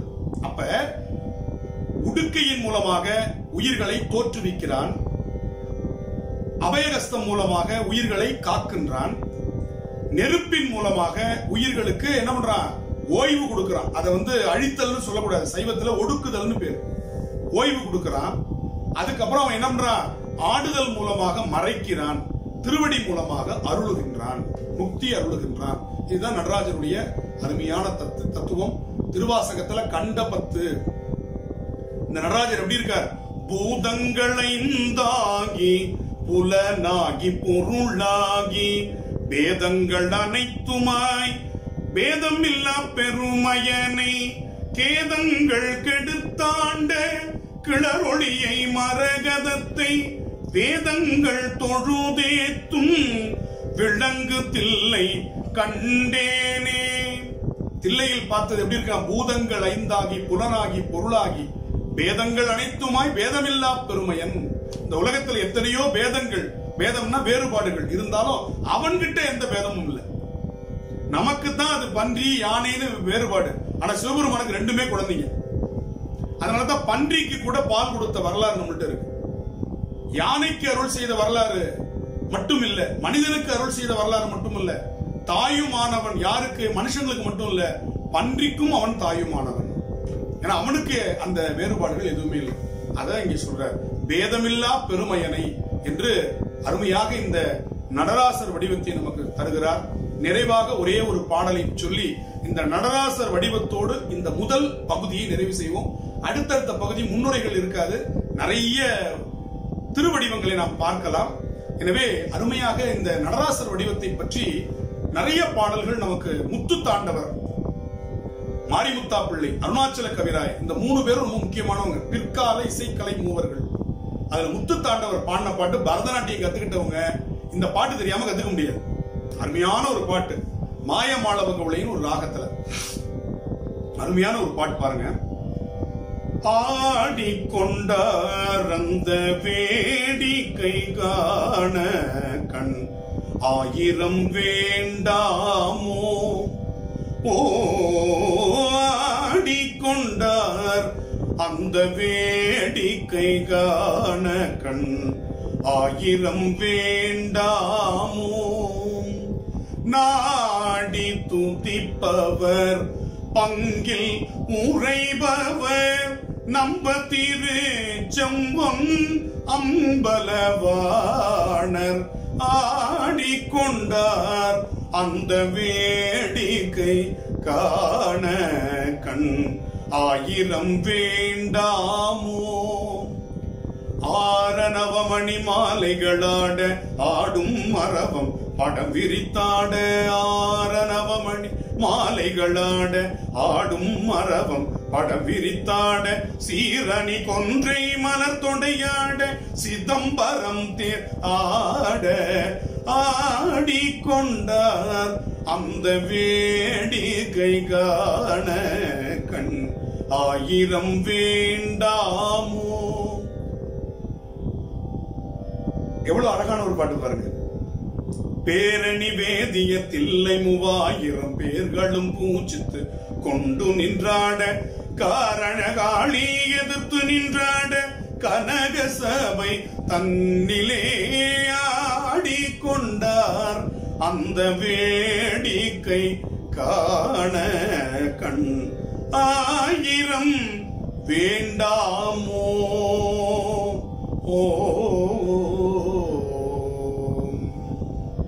என்று அந்த அருமையான திருக்கூத்து எப்படி ஆடிய பாதம், ஆடிய பாதம் மன்று ஆடிய பாதம் என்று பாடியிருக்கிறாங்க. சிதம்பரத்தை பாடாதவங்களே இல்ல, நடராஜர் கோலத்தை பாராட்டாதவர்களே இல்ல. அப்படிப்பட்ட ஒரு தொன்மை கோலம் நடராஜருடைய கோலம். பத்தனாய் பாடமாட்டேன் பரமனே பரமயோகி, எத்தினால் பக்தி செய்வேன் என்னை நீ இகழ வேண்டாம், முத்தனே முதல்வா தில்லை அம்பலத்து அத்தா உன் ஆடல் காண்பான் அடியேனேன் வந்தவாறே. நான் எனக்கு பாடுறதுக்கெல்லாம் தெரியாது, இலக்கணம் தெரியாது, தமிழ் தெரியாது, உன் ஆட்டத்தை பாக்குறதுக்காக நான் வந்தா என்ன கேலி பண்ணாத அப்படின்னு ரொம்ப பணிவா சொல்றாரு அப்பர் பெருமான். அப்பர் பெருமானுக்கா பாட தெரியாது, ஆனா அவர் எப்படி சொல்றாரு, அத்தா உன் ஆடல் காண்பான் அடியேனேன் வந்தவாறே. உன் ஆட்டத்தை பார்க்கறதுக்காக. சேரமான் பெருமாள் நாயனாருக்கு தினமும் சிதம்பரத்துல பெருமான் ஆடக்கூடிய அந்த ஆட்டத்தினுடைய சிலம்பொலி கேட்கும். அவர் பூஜை முடிச்ச உடனே, சேரமான் பெருமாள் நாயனார் இருந்த திருவஞ்சைக்களம் சேரநாடு, பூஜை முடிச்ச உடனே அப்படி கண்ணை மூணாருன்னா காதுல எந்த ஒலி கேட்கும்? நடராஜர் ஆடக்கூடிய சலங்கை ஒலி கேட்கும். ஒரு நாள் பூஜை முடிச்சிட்டு ஒலி கேட்கவே இல்லை, சலங்க ஒலி கேட்கல. நம்ம இன்னைக்கு பூஜையில ஏதோ தப்பு பண்ணிட்டோம்னு சாக துணியிற யாரு? சேரமான் பெருமாள் நாயனார். உடனே சலங்கை ஒலி கேட்டுச்சான். உடனே பெருமான் கேட்டார், ஏன் இன்னைக்கு லேட் அப்படின்னு. சேரமான் பெருமாள் நாயனார் எப்பயும் சரியான நேரத்துல வர்றவனி இன்னைக்கே லேட்டா வந்து இல்ல, நம்பி ஆரூர் ஆகிய சுந்தரர் பாடிட்டு இருந்தார், பாட்டுல மெய் மறந்துட்டேன், டான்ஸ் ஆட மறந்துட்டேன். தமிழ் கேட்கிற ஆசையில தான் ஆட்டத்தையே மறந்துட்டாரா சுவாமி. பாருங்க, எல்லாரையும் ஆட்டி வைக்கிறவன் அவன், அவன் ஆடாம செய்ய வைக்கிறது தமிழ். அந்த தமிழ் பாட்டை கேட்ட உடனே நான் மெய் மறந்துட்டேன். அவர் பாடி முடிச்சதுக்கு அப்புறம் தான் நீ நினைச்சிட்டு இருப்பியன்னு உடனே வந்த, அதனால கொஞ்சம் காலதாமதம் ஆயிடுச்சுன்னாரா. அப்படிப்பட்ட அந்த நம்பியாரூரரை பலகாலம் காணாமலேயே நட்பு கொண்டிருந்தவர் சுந்தர் நம்ம சேரமான் பெருமாள் நாயனார். அதுக்கப்புறம் 2 பேரும் சந்தித்துக் கொண்டார்கள். இப்ப சிவபெருமானையே இப்படி ஸ்தம்பிக்க வச்ச ஒரு பாட்டு பாடுறவர் இருக்கிறாரா அப்படின்னு அன்னைக்கிலே ஃப்ரெண்ட் ஆயிட்டார். நம்பியாரூருடைய ஃப்ரெண்டா யார் ஆனாரு? சேரமான் பெருமாள் நாயனார். அதனாலதான் 2 பேருக்கும் ஒரே நாள்ல குரு பூஜை, 2 பேரும் ஒரே நாள்ல முக்தி பெற்றாங்க. நட்புல பாருங்க, புறநானூற்றுல பார்ப்போம், கோப்பெருஞ்சோழனும் பிசிராந்தையாரும் ஒரே நாள்ல முக்தி பெற்றாங்க. கோப்பெருஞ்சோழன் வடக்கு இருந்து உயிர் துறக்கிறான்னு பிசிராந்தையார் கூட போய் சேர்ந்து 2 பேரும் ஒன்னா இறந்து போனாங்க. கோப்பெருஞ்சோழன் பிசிராந்தையார் நட்பு. அதுக்கப்புறம் சுந்தரர் சேரமான் பெருமாள் நாயனார் ஒரே நாள்ல முக்தி பெற்றாங்க. அதாவது கணவன் மனைவி ஒரே நாள்ல முக்தி பெற்ற வரலாறு பார்த்திருப்பீங்க. பல பேர் ஒரே நாள்ல முக்தி பெற்றிருப்பாங்க. ஆனா நண்பர்கள் ஒரே நாள்ல முக்தி பெற்ற வரலாறு சேரமான் பெருமாள் நாயனாரும் நம்பி ஆரூராகிய சுந்தரரும். இது எல்லாமே நடனத்தோடு தொடர்புடையது என்று சொல்லி நான் சிவலிங்க திருவடிவம், நம்முடைய சோமாஸ்கந்தர் வடிவம், ஆடல் வல்லான் வடிவம் ஆகிய சிவ வடிவங்களும் சிறப்புகளும் குறித்து விளம்பியது கடுகளவு, விட்டது கடலளவு. விடைபெறுகிறேன். வணக்கம், நன்றி. வாழி திருமன்றம் கண்டமலர் கண்கள், வாழி பெருமான் புகழ் கேட்டவார் செவிகள், வாழியவனை வணங்கு முடி சென்னி, வாழியவன் சீர் பாடும் வாய், வாழி அவன் சீர் பாடும் வாய். திருச்சிற்றம்பலம். தென்னாடுடைய சிவனே போற்றி, எந்நாட்டவர்க்கும் இறைவா போற்றி, காவாய் கனகத்துரளே போற்றி, கைலை மலையானே போற்றி போற்றி. திருச்சிற்றம்பலம்.